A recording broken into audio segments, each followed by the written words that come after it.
early number, it's 5.5. Auburn 5.5. And I was like, there is no chance this game goes off at 5.5. No. Yeah, is that like a FanDuel early number or something I like don't that? know what it was. But even if it was listed at 5.5, it wouldn't be listed long at 5.5.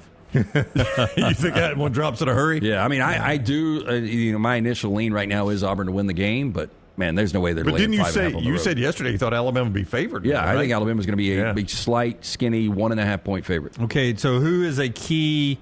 I hate to do matchups because the game changes so much. Well, and I'll give you one though. Yeah. I mean, I think I've seen a lot of this chat from both sides here. When you've got Mo Diabate and Chad Baker-Mazara on one another, if however often that might happen. Yeah, that's an explosion waiting to happen. Exactly. I mean, those are Call in the bomb squad. Those are two guys that have a very specific set of skills, as Liam Neeson would say, and those set of skills could be oil and water. I think that will be fascinating to watch. More gasoline and match. Gasoline and match. My X factor is going to be Aden Holloway because I think he's going to come out if he presses too much. He could be back in a situation where he had some of these really bad games shooting the basketball last year for Auburn against his former team. But wasn't that fascinating what Charles talked about earlier about Aden? Yeah, about breathing. About breathing, and he can't. He said, "I've done this twice before, and I pressed too hard early on." And it is weird. Like breathing is so important in really everything you do, physically and mentally. Like when you do deep dives and you hear about snipers talking about breathing is their most important thing. Yeah, just controlling.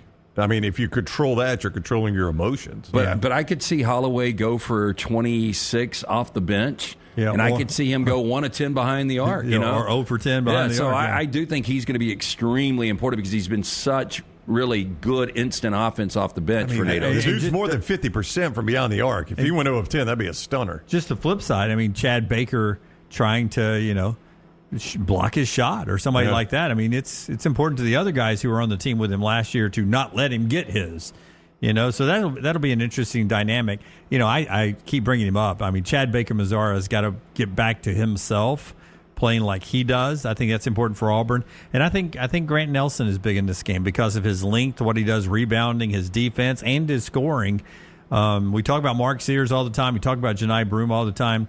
To me, Grant Nelson doing Grant Nelson things is as important as Chad Baker-Mazara. And I do think with all this we're talking about, officiating crew is going to be huge in this. You know, do they let them play? Does the officiating crew know this is a 1-2 matchup, an emotionally charged arena, big rivalry? Well, it's Pat Adams, Doug Shout. I'm kidding. I don't know who it is. Oh, no, but the night those are two guys you don't want, I don't think. The night I went to Jacksonville State, Doug Shout was doing the game, and Greg Seitz, the Jacksonville State athletic director, was like, two of these officials were at Arkansas, Texas last night. Now, think about that for one moment, okay? Arkansas, Texas was the late-night game in Austin, and they were in Jacksonville, Alabama, for a 6 o'clock tip. Yeah, that's a flight to Atlanta, drive to Jacksonville. Correct. Is the way I would do it. Yeah, direct Atlanta, drive to Jacksonville. Still not a great travel day for you there. Not a great travel day. All right, that's our show. More practice in Auburn and Tuscaloosa today, so we'll get some countdown conversation to that big game. If you're watching ESPN at any point, it is promo city for the big Auburn-Alabama game. Hey, and we got Bama and Bourbon. We'll be talking a lot of Alabama and Auburn, and that will go out later today. And Bama Mark Gottfried on the show tomorrow. Mark Gottfried on the show tomorrow. Yeah, how about that? Barkley on earlier, Reese Davis yesterday. Get all that wherever you get the podcast. And, of course, Aaron and Lance with a new Bama and Bourbon popping out today. We'll have some of that on it as well. Little T and I are going to go live tomorrow somewhere, probably Slice. Live tomorrow from Slice, just to chat it up with all you in the chat room about the big game this weekend. Looking forward to it. Got another show before we get there. Until next time, God bless you and God bless America.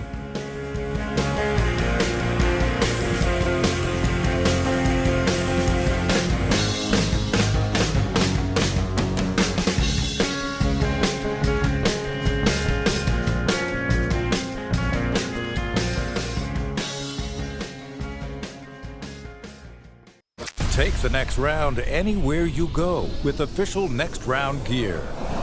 Buy yours today at nextround.store. Follow LT on Twitter at @TheLanceTaylor.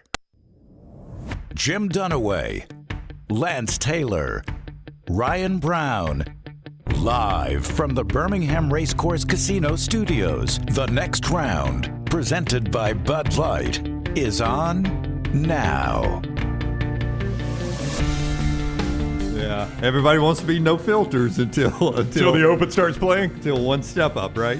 One slip up. Here we go, man. It's finally the eve of the big game. Thank goodness we had a Tuesday game to distract us a little bit this week. But we get to Auburn and Alabama here in just a second. We'll talk several NFL things to get to today, including a deadline from Kansas City for Travis Kelce, putting a little pressure there. And some college football we'll get to. But, man, it's Auburn-Alabama weekend in basketball. And it's a big one. It's pretty rare, in fact. Is this what people feel when North Carolina Duke were doing this? And I'm just asking, like, nationally. You know, I was on with our man Chip and Zay yesterday.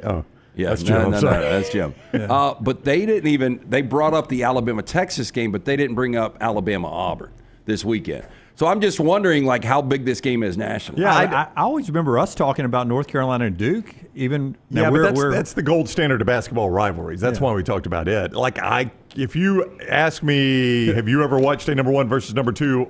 That North Carolina Duke rivalry is Fort Knox now. It's empty. Yeah, if you were asking me, have you ever watched that as 1 versus 2? I honestly don't know. I would guess no, because Jim's about to tell us it doesn't happen very often. But it's the gold standard of basketball rivalries. That's why I watched North Carolina Duke, and it's why I think people consume the Iron Bowl, especially when it's in Jordan-Hare, because it's a better game in Jordan-Hare, or a closer game in Jordan-Hare. That's why I think people consume that nationally. That and Ohio State, Michigan are the gold standards of college football rivalries. Yeah, and this game is on ESPN tomorrow at 3 o'clock, right? Yes. And ESPN has not mentioned it all week. No, they have. No, during basketball, but like their national shows. No, it promo runs every commercial break here on. I'm just talking about, like, any of these panels aren't talking about it. I'm just saying, like, how. Oh, I think that's a sign of the sport. Like, I don't think they would for Duke, North Carolina much either. I mean, they've got. You know what I'm saying? They've got to talk about the Cowboys off season. Well, no, that's what I'm saying. Yeah. Like, I go back to the last time we remember a 1 versus 2, because we've talked about it a couple of times, was Tennessee-Memphis. And I just wonder how much people are, like, we were probably aware. We were doing a show when that was going on. I wonder how much we brought it up until it actually got there. I'm just wondering how many basketball fans out there are going to wake up tomorrow and they're like, oh, damn, we got 1 versus 2. I think some. Basketball fans will know it, I think, but at the general public, I mean, it's not the Super Bowl, so it's going to be different. Actually, the last one that happened, according to the folks at Field of 68, was not Memphis and Tennessee. It was Kansas and Oklahoma in 2016 with Buddy Hield. Buddy Hield, who scored 46 in that game. Yeah, he could shoot the eyes out of it. And I think it went overtime, if I remember correctly, or read correctly this morning, 109-106. It was a crazy 1 versus 2 game. Yeah, look, we've seen Kansas in that situation a lot. You know, Oklahoma's one of those programs, Blake Griffin, Buddy Hield, who else? Trey Young. Well, they've had some ups and downs, haven't they? With some great players. But those random one-off guys like Trey Young and Buddy Hield that were like, I say one-off, I guess everybody's technically one-off in college basketball, but like they had that one obvious star that carried them. Yes. It didn't feel like they ever had just like a complete team. They had like just a great player. Yeah, right? Like Trey Young's team, it was Trey Young. I watched them at Neville Arena, Auburn Arena back then, and it was Trey Young and 4 guys. Yeah. Well, you remember when Trey Young, he played Alabama, and he couldn't be stopped, and Alabama, like, printed the blueprint on him. Yeah. And then the rest of the season, he had completely fallen apart. That's right. Yeah, Alabama was the first team to really shut him down. Which is crazy, because if he wasn't, a dominant guy in the NBA, you'd be like, man, I guess, he just had his Jeremy Lin moment. But that was really weird, because the rest of the season, he wasn't that good. Yeah, exactly right. So it's only the 5th 1-2 matchup in the regular season since 1998. It's only the 23rd 1 versus 2 matchup in the regular season in AP poll history. More prevalent in football? I don't know. Well, Brown. it is now, because you're guaranteed. No, you're guaranteed 1-2 at the end, but in the regular season. Regular season. Yeah. This is only the 23rd 1-2, or it's only happened 23 times, so it's the 24th 1 versus 2 matchup in the regular season. You might know the year. I think it was 1970, Nebraska, Oklahoma. I wasn't alive, but after the fact, I heard about that regular season matchup a lot. Yeah, maybe it was 71, because it pops up still. Yeah, but they would go Johnny 1 versus Rodgers. 2. Yeah. And I was like, damn, man, you just don't get those matchups. Yeah. Maybe we got another Oklahoma-Nebraska like that. Maybe Catholics versus convicts was 1 versus 2. Maybe Florida State and Notre Dame was 1 versus 2. Yeah. We just didn't get a lot of them. I'm going to say 23 is pretty close to the regular season AP poll 1 versus 2 matchup as well. I think that's a pretty close number. So would we go AP? Because the thing in college football is once you get the playoffs, everybody goes by the playoff rankings. Yeah. So if you just want AP poll history, they keep doing the AP poll. Well, I know they keep because even he brought up postseason. We didn't even get it back in the postseason, really. No, rarely. It was rare. Yeah, that's what made the playoff or the BCS at the time so great, is that we finally started getting 1 versus 2 with regularity. Like Alabama, Penn State goal line stand 1-2 matchup. That was a rarity. Yeah, boy, it used to never. It was from 71 Oklahoma, Nebraska, which I think you just mentioned, right? Yep. The next one was 86 Miami, Penn State in the Fiesta Bowl for the national championship. Wow. See, that's not even regular season. I know. If I am right about that, we went 15 years without a 1-2 matchup. Well, see, 78, 79, one of those years, the Penn State Alabama year, that was 1 versus 2 in the Sugar Bowl. Hey, when you went to the city of Nebraska, population 1. Monowai. Yeah, Monowai. Didn't you watch the Alabama-Auburn game?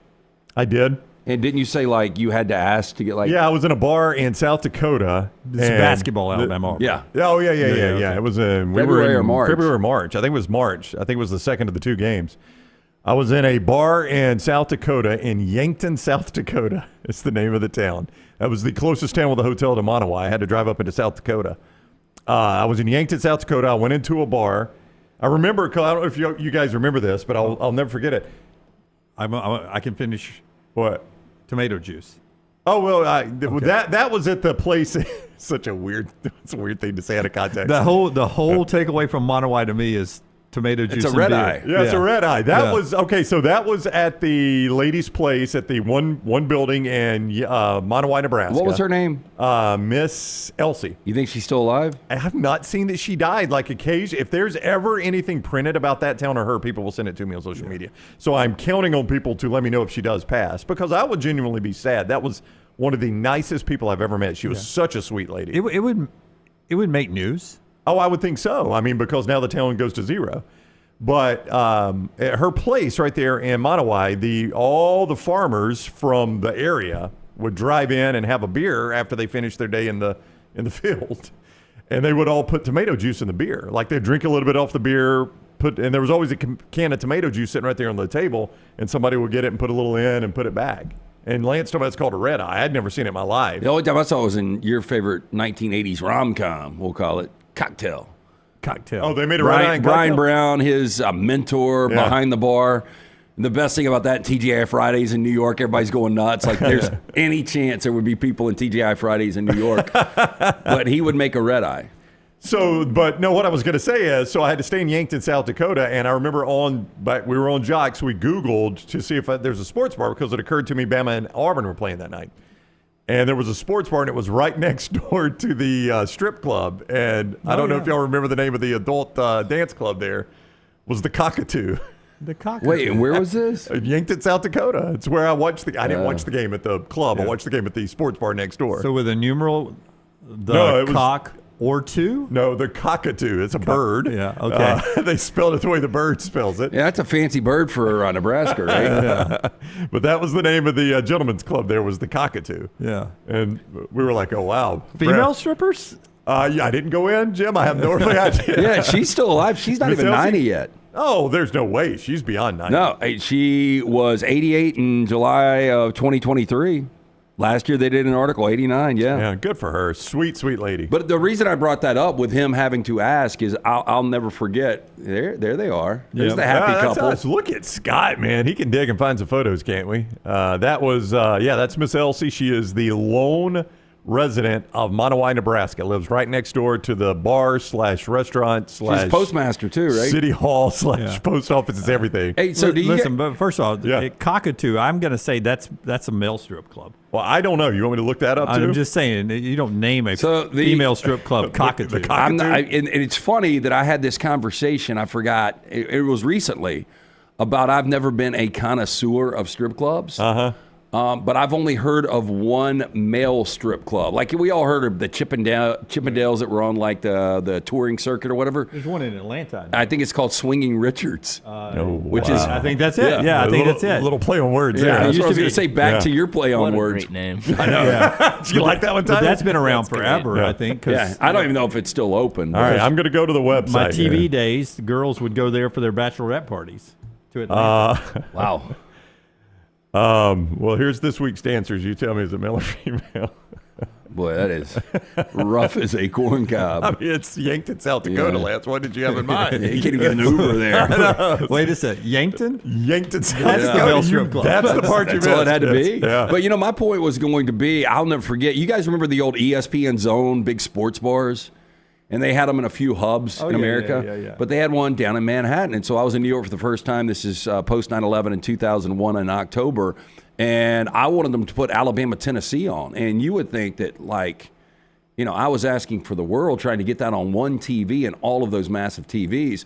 So do you think if you rolled into a random sports bar in New York tomorrow, people are going to be glued in on Alabama, Well, Auburn? they'll be glued in, but it'll be one on versus everywhere. two, yeah. And it's on main ESPN Yeah, any first. sports bar's got what's on ESPN. And that was the funny thing about that night is I think that Bama-Auburn game was on ESPN too, and it wasn't even on in that sports bar. And as I remember it, I sit at the bar and order some wings and ask the guy, and I think he actually joked, is it football season again? I was like, no, they play basketball too. Oh, okay, I'll see if I can No, find and the it. good news is it is standalone because you've got whatever all-star activities are going on Saturday, but I don't think they're till Saturday No, night. it's not standalone. Yeah, What's on opposite? on main ABC tomorrow. Is this Tiger Woods virtual No. golf? So a college basketball game on main ABC tomorrow. Stanford and Duke, 3 p.m. ABC, same time as Auburn-Alabama on ESPN. Where is that? Is that game in Cameron? It's in Cameron Indoor. So they're 25-point favorites? Seriously. I mean, if you're going to show a game on ABC, the network, how do you not flip 1 versus 2 Auburn-Alabama to ABC? Yeah, you would think it. Yeah, I would agree with you on that. I mean, seriously. Do you think there's a chance Duke and Stanford gets a better rating because it's on ABC? Oh. A bigger audience? I think there's a possibility. Yeah. Oh, there's no way. Just because it's ABC. Well, it is going to be a blowout too. To Lance's point, I mean, Duke will run them out of the gym, won't they? Cooper Flag gets a little publicity though too. A little, and Duke is a brand. I mean, that's one reason you would put it on ABC is that it is Duke. Yeah, but 1 versus 2 for the 24th time or whatever it is in college basketball history. I mean, they moved Florida, upsetting number 1 Auburn to ESPN2 for Luka and LeBron sitting on the bench in an afternoon Pacers-Lakers game last week. Obviously you can flip things at the last moment. How did you not put Auburn-Alabama on main ABC? Okay, I said this about the Super Bowl just last Friday. I'm going to say it about this game tomorrow.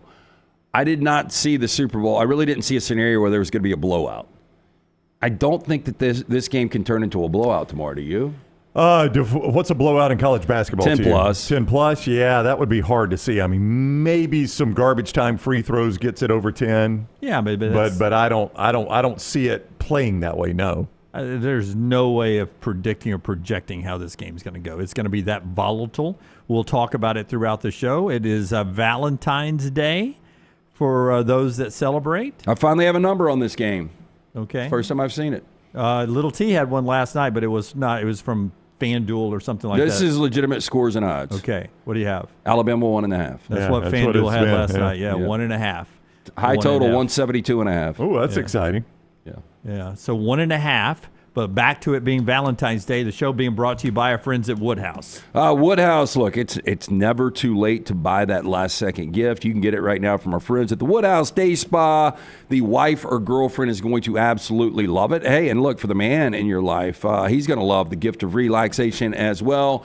At Birmingham's best day spa, the Woodhouse Day Spa, a couple of ways to do this. You can just drop in, see Stuart and that great staff located at the Summit Shopping Center. Tell them the next round sent you. Or you can go online, birmingham.woodhousespas.com. You can order that special person gift online 24/7. Choose from a menu of over 70 options, including massages, body treatment, skincare, waxing, nail services. Woodhouse Day Spa, voted America's best day spa since 2009. Again, order that special person gift online 24/7. birmingham.woodhousespas.com. And the best couple that I know in the business world, how about Andrea and Greg Nelson. Greg from Pell City Storm Restoration Roofing. Can we send his picture? Yeah, he sent that mug. That was really a cool mug, showing how much he loves his wife on Valentine's Day.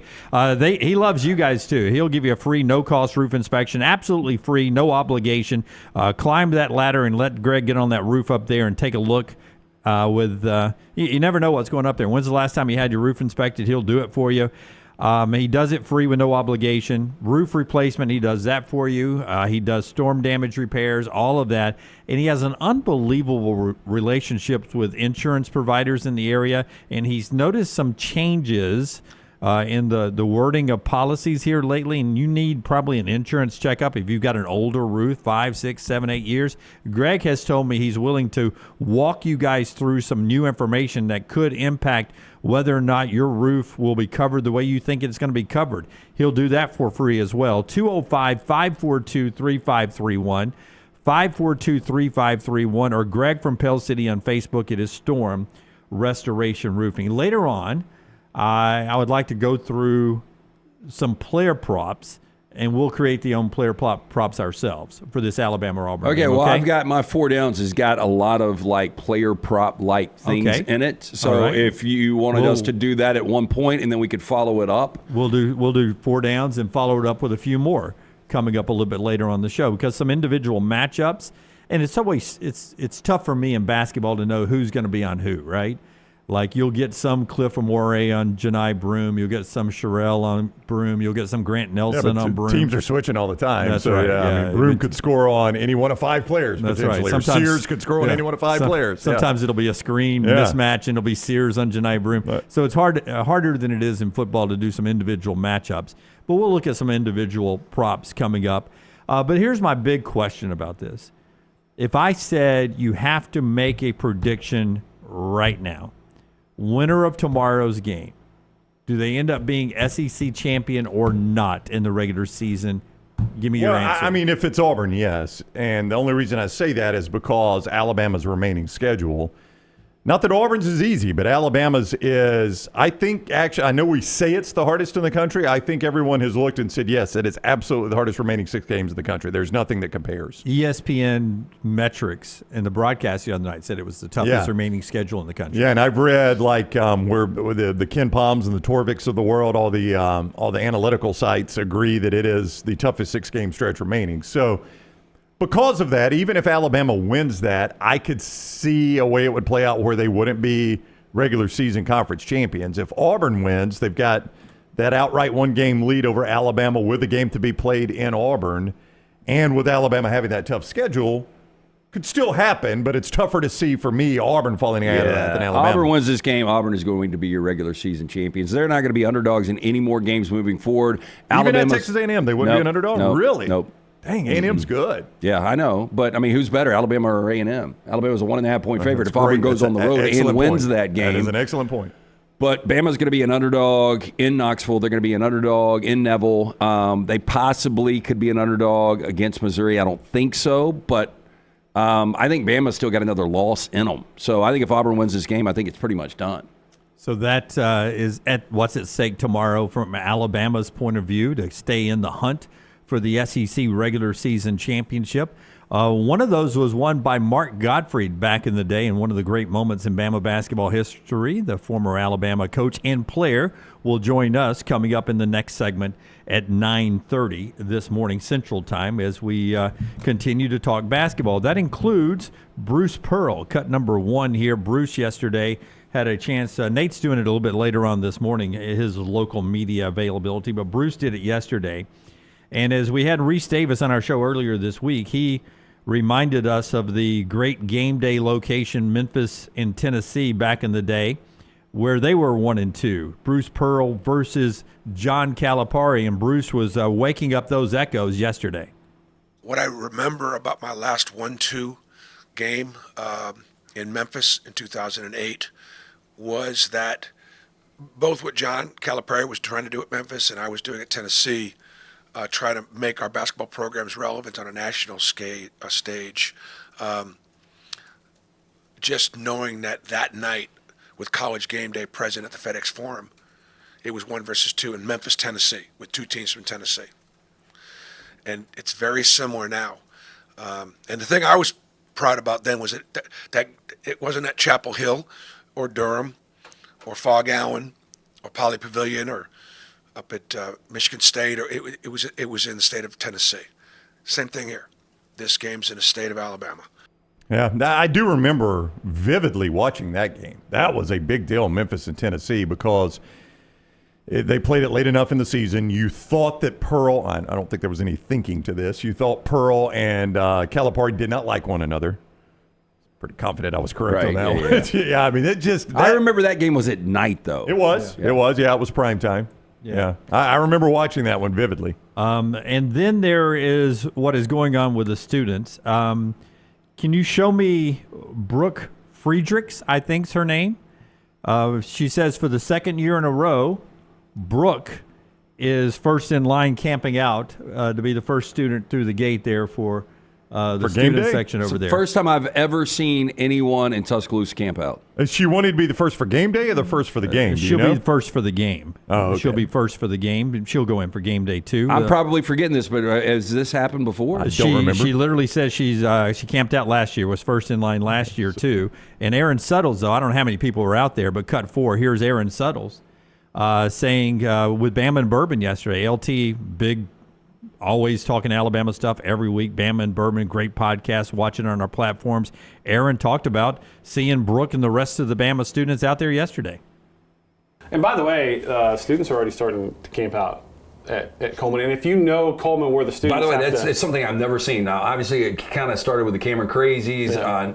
The kids outside of Neville do it all the time. There's some other places sprinkled here and there. I've never seen it in Tuscaloosa. No, and look, and there's not. If you know where the Crimson Chaos enters, it's not there's a road, and then there's stairs. So there's not a lot of room to camp out there. But I've already seen a tent. The first tent is right outside the door. We're trying to blow this one out because it's truly a historic game. We're used to seeing that at Bryant-Denny. We're not used to seeing this kind of game at Coleman.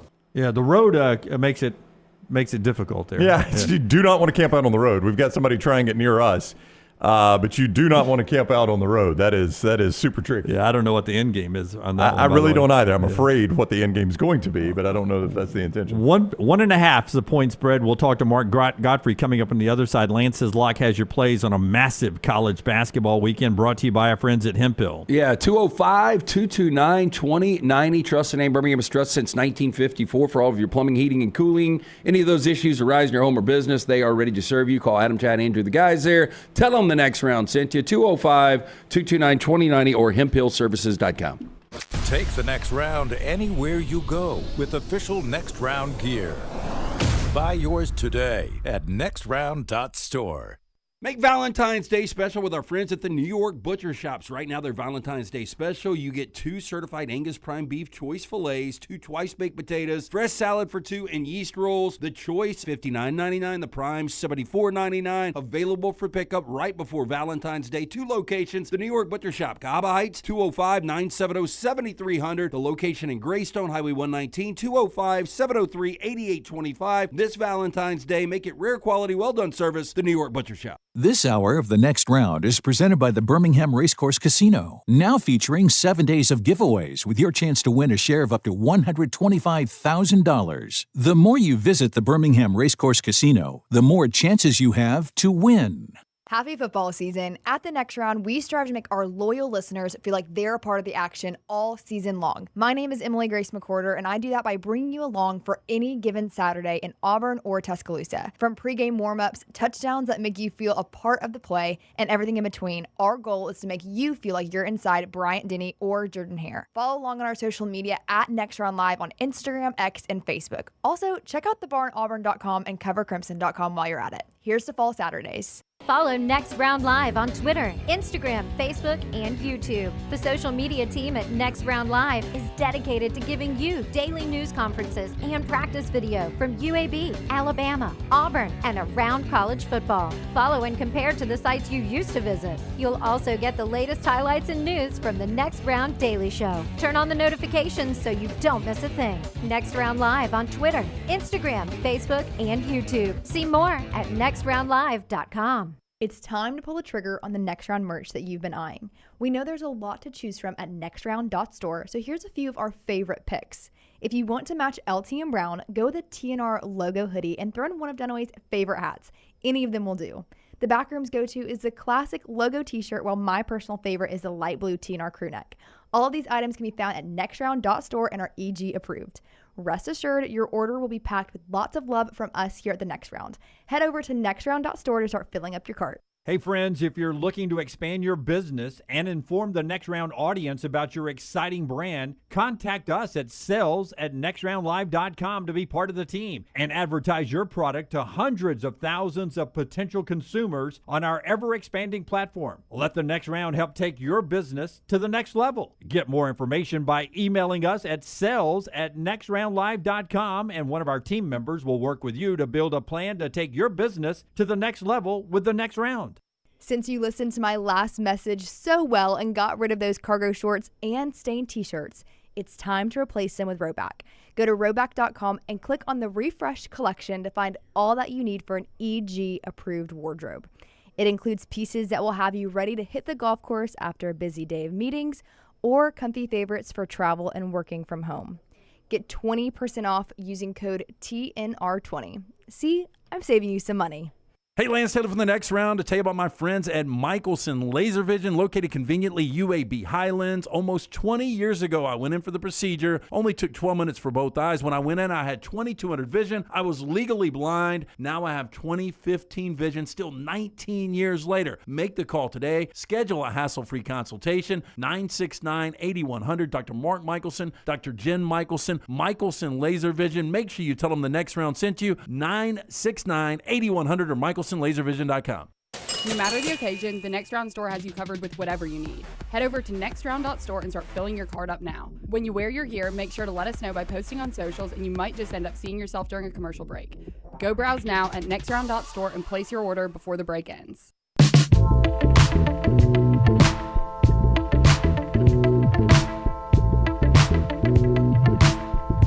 For our buddy Reese Davis, I'll say it again. Students, 7:30 doors open tomorrow. 8 o'clock for the general public. Yes, you can go as just a fan. It is free for game day.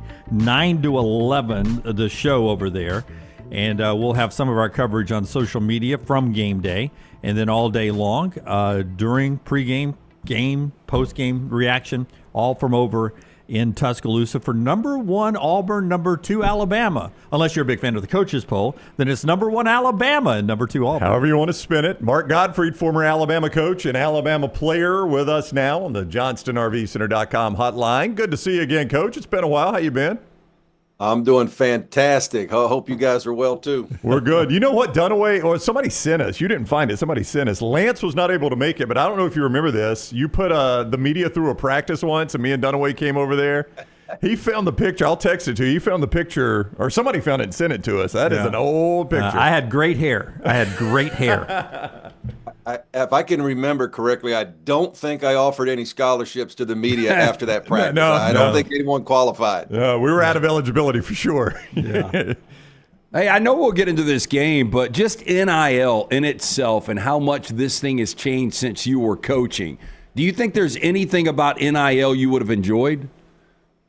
You know, well, first of all, I love the fact that players are able to get some compensation. And, you know, you got to remember, I coached Ed O'Bannon for 5 years at UCLA, and Ed and I are close. And so I tell people all the time, every student athlete in the country ought to give 1% of whatever they get to Ed O'Bannon, because he's the one that really spearheaded all this. So I'm happy for him. I just wish that there were some guardrails. I wish it was controlled a little bit more. I don't think this wild, wild west, which is going on right now, is best for really anybody, even the kids. But all in all, I think it's good that kids are allowed to make money off of their name, image, and likeness, if that's truly what it is. This Auburn-Alabama rivalry has gotten really, really intense. I know it was important to Wimp when you played there. But when you were coaching there, wasn't it Mississippi State that was really – it felt like there was a lot more bad blood between Mississippi State and Bama than Bama and Auburn.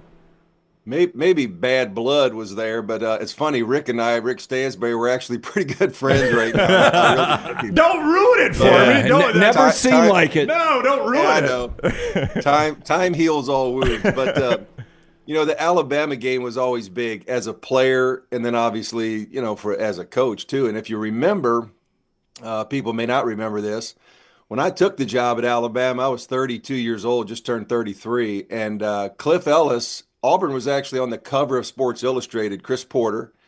And they were a preseason. I'm not sure if they were preseason one, and that maybe just was the Sports Illustrated thing. But they were awfully good. And our biggest challenge, I remember when I took the job, was we got to get past Auburn first. We just got to catch them, because at the time we were so far behind where they were as a program. But that game, I remember playing in that game against the guys like Gerald White and Frank Ford and Jeff Moore and Chris Morris, all those guys. But and then coaching in it, we had great games as well. So Cliff had it rolling really well over there. He did a phenomenal job. And anyway, it was a lot of fun. Coach Mark Gottfried is with us, former Alabama player and Alabama head coach. And you played some really good SECs, but, I mean, you hear people like Billis saying, I've never seen anything like this in any conference, Coach. I mean, that's the other thing we've talked about. This is actually for outright possession of the SEC lead with 6 games to go, beyond just being number 1 and number 2. I think I listened to Bruce's comments yesterday, and he's so right. When you're all of us that are involved in basketball, all the players I coached, all the coaches that have been there, you're always fighting for to grab the state's attention, because football is so big year round, and deservingly so, the success Alabama's had in football. But you're just kind of fighting for that all the time. And really, to be honest, in my last couple of years there, I got a little grumpy about it, because we had been ranked number 1 and we'd been to the Elite Eight and we'd done some things, and it was you're still kind of fighting. So anytime there's a game like this one where both teams are ranked 1-2, which, by the way, I thought Alabama should have clearly been number 1 in the AP poll. But both teams 1-2, it just creates so much interest for basketball in the state. And there's great basketball in the state of Alabama.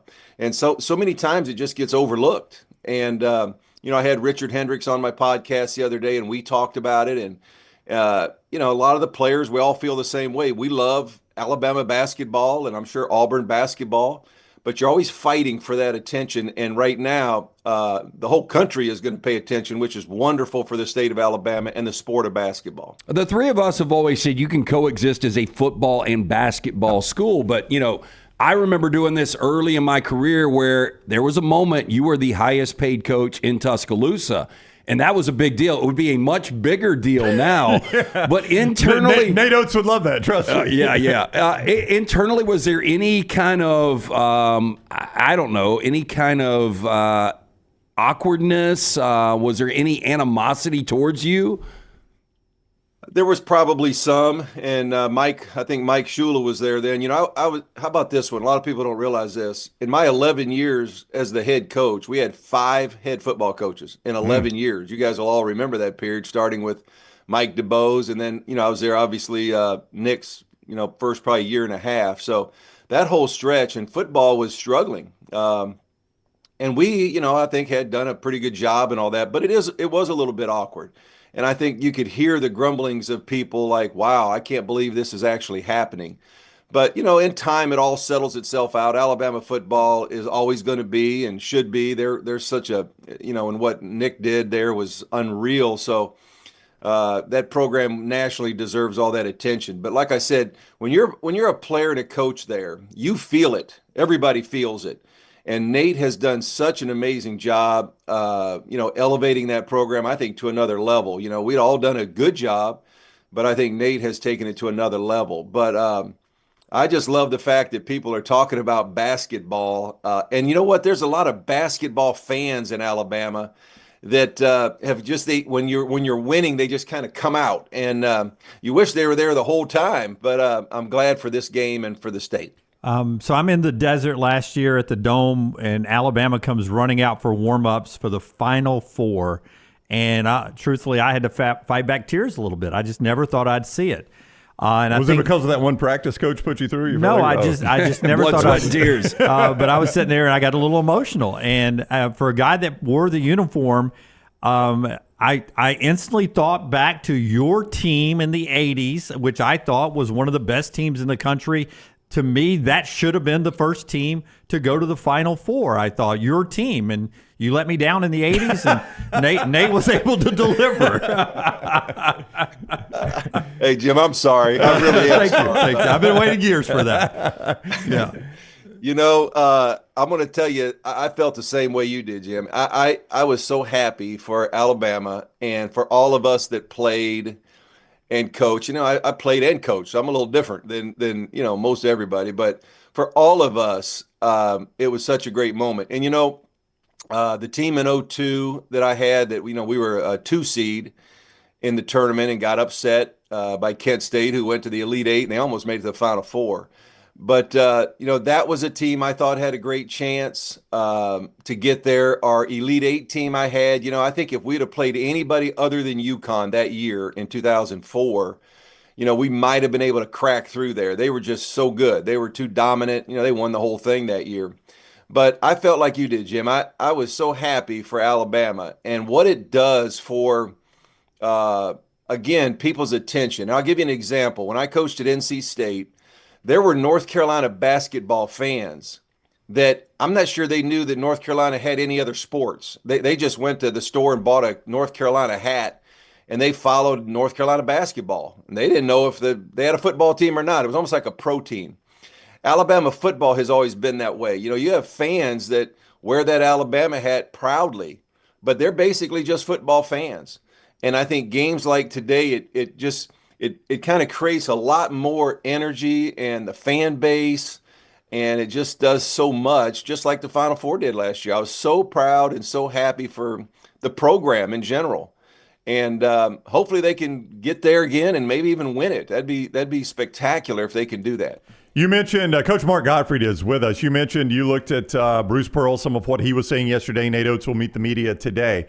So you've looked at this matchup a little bit. I'll ask you kind of a two-part question. If Auburn wins, they probably win. Why? If Alabama wins, they probably win. Why? I guess that's a weird way of asking you the key to victory for both teams. Well, here's what I think you have to remember. There's still a lot of basketball left, and we do it all the time. Even as a coach or player, we do the same thing. You look down through the schedule and you go, okay, win, there's a win, there's a win, there's a win. There might be a loss. You go through that. But you still got to play every game.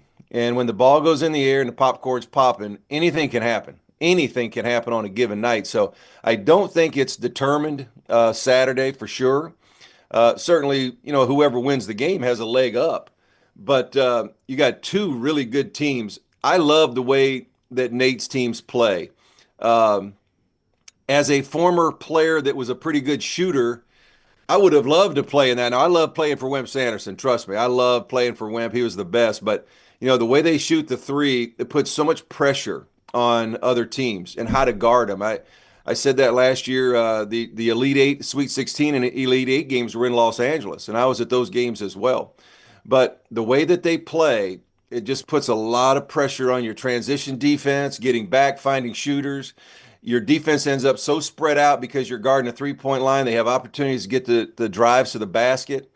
And I just think they're going to be a tough out. I think they're a tough out Saturday, Alabama is. And I think when they get in the tournament, they're going to be a tough out because of how they play. Nate has done a great job of adapting the style of play to, one, good shooters, two, the portal, helps him in the portal. It's a system that's not too tricky to learn, and so he can grab guys out of the portal and plug them in and get them playing pretty quickly. But then you take a look at Auburn. Boy, they're good too. And the kid from Morehead State, Broom, I think is his name, is really a good player. And they benefited from the portal. But it's going to be a fun game to watch. You played the position, but Mark Sears, All-American last year, he's still averaging 18 and 5 assists, so he's still very productive, but he looks much different this year to last year. It just seems a little off. I don't know if you're seeing the same thing. What do you account that to? Sometimes I think, especially after a year like last year, the expectations are just so high, it's hard for anybody to reach them. And I think he's had a good year. I spent a year and a half at the Mavericks. I was scouting. That was when we drafted Luka and Jalen Brunson. And I tell people all the time that Mark reminds me of Jalen Brunson. And, he's a really good shooter. I don't think that he will fail at the next level. He'll find a way to get it done. But I think he's had a really good year. Last year I think he came out of nowhere, and we weren't really expecting him to be as good as he was. But I think down the stretch this year, he's going to really rise up. And you had the game where Nate sat him in the second half. And I kind of like that. I don't like it for the player, but I like the fact that Nate got his attention. And I think, again, as the year goes down the stretch, he's going to be their catalyst. He's their leader all the way through. I don't know if you heard, but that Luka guy you scouted, it didn't work out. They had to trade him eventually. By the way, I'm in Newport Beach, so I'm not far from L.A. I like the trade myself. But I was shocked as anybody, and all my guys, we were at the Mavericks together. We were all scratching our head on that one, so we'll see. The knock on Luka has been the conditioning, and he holds his 230 pounds on that 6'6" frame a lot differently than some other people. Yeah, more like I do. When you saw this kid for the first time, he might have been 17, 18. I mean, he's only 25 now, and that's what's incredible about the trade. You trade one of the best 5 players on the planet at 25, which is insane. But what did you initially see when you saw him as a teenager? Well, it was interesting. Donnie Nelson was the general manager and Mark Cuban. They did such a great job of kind of camouflaging. That was our pick from the beginning. We went and watched all these games around the country, but people forget, Donnie had to pull off the trade with Atlanta with Trae Young and a draft pick. And that trade was agreed upon right before the draft on draft day. And Atlanta selected him 3rd. We took Trae 5th. We swapped picks. And just to pull it off, I thought was an unbelievable coup at that time to get him. But he is so talented. And the scouts that we had in Europe, we'd get on conference calls, and those guys would, rave about, way better than Tony Kukoc, way better than Marshall Lanis that played for the Warriors way back in the day, way better than every single one of them. Like, there's never been a guy in Europe like this. So, when we drafted him, we were thrilled. And so, again, I was just stunned on that one. He's got so much basketball ahead of him, and now he's got LeBron to kind of tutor him on his conditioning and his body and diet and all those type things. So I got a feeling in the long haul this is going to be amazing for the Lakers. I love social media because I've been able to keep up with you. I see you at Dodger games all the time. Laker. I mean, I see you living this California lifestyle. Better beaches. Is it out there or is it down on the Gulf Coast, man? Oh, come on. Not even close. I love Orange Beach. I had a house there for 17 years, but California's pretty nice. And I am a massive Dodger fan. So, matter of fact, I'm going to head over to spring training, I think, in Arizona next week. But, it's been great. My family's still in Mobile, and I get back there, 4 or 5 times a year. I got to tell you guys a great story real quick. I hope we have time. Farmer flew to Nashville last year, and Jim and I got in the car, and Jim and I drove down to Birmingham. We took, Coach Sanderson to lunch, and then we went back to the house, and we sat with him. And it's a funny story. The first thing he said, we sit on the couch, and he looked right at Jim and I said, if you go back to 1987, I don't think I had y'all ready to play against Providence. It's my fault. And we're like, Coach, it's been like 40 years. You can let it go. I mean, and it wasn't your fault. Trust us. And but that game still sticks with all of us when we got beat by Providence. But we had the best time, and we absolutely loved spending the afternoon. We stayed there 3 or 4 hours with Coach. We both talked to him pretty regularly. And absolutely loved that guy. So it was, I'm sure he's proud too, like all of us that have been a part of Alabama basketball. But Jim and I had the best day possible, just sitting in the living room talking about all the different things and players and games. And, I hope people never, ever forget how good he was at Alabama. I think it was something like 8 out of 11 years he was in the SEC championship game of the tournament, something crazy like that, some ridiculous statistic. But anyway, we had the best day possible. Did you go upstairs where all the pictures are on the wall and stuff? It's amazing. We sat up there, Jim, and we sat upstairs and we looked at everything, and Jim and I had the best time. And, we thought we'd take him to lunch and be there maybe an hour, and we ended up staying almost the whole day. And we got on the front porch and said goodbye, and we all cried. Oh, man. It's just one of those days. Yeah. That's fantastic, Coach. That is. He's one of a kind. He is one of a kind, and you never forget what Wim Sanderson did for Alabama, ever. Yeah. Absolutely. So he's a great guy. To just not end on tears, I was amazed the picture of him and Dolly Parton. That was the one that. Yeah. No, I was probably like that one. No, the most amazing. So we went over. He invited all of us and our wives over for steaks one night, because he lost a bet, and instead of taking us to a restaurant, he decided to grill the steak, or have me grill the steak. Yeah, he brought him. Probably Winn-Dixie cuts. Yeah. So he tells Lance, he's like, I know you want beer. I put some beer in a cooler in the garage. So Lance goes in the garage, comes in, cracks the beer, drinks, goes, God, Coach, this is awful. I think this stuff's expired. He goes, well, they gave it to me when I was leaving Little Rock. I didn't know that stuff went bad. It had been sitting in his patio closet for 8 years. Since he left Little Rock. It would have been like a decade ago. He is one of a kind. One of a kind.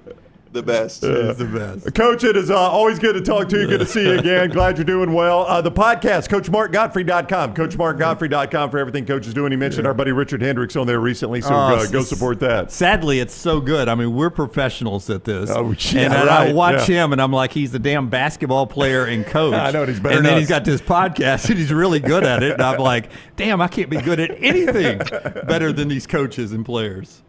Thank you, really guys. good. It's been a lot of fun doing that, but thank you. Thank you for having me on. It's been fun. Yep, good to talk to you. See you, Coach. Take care. Okay, guys. That is Coach Mark Gottfried, the former Alabama player and coach, CoachMarkGottfried.com, to keep up with everything he's doing. He was with us on the JohnstonRVCenter.com hotline. Yeah, I'm brought to you today by our friends at Michelson Laser Vision.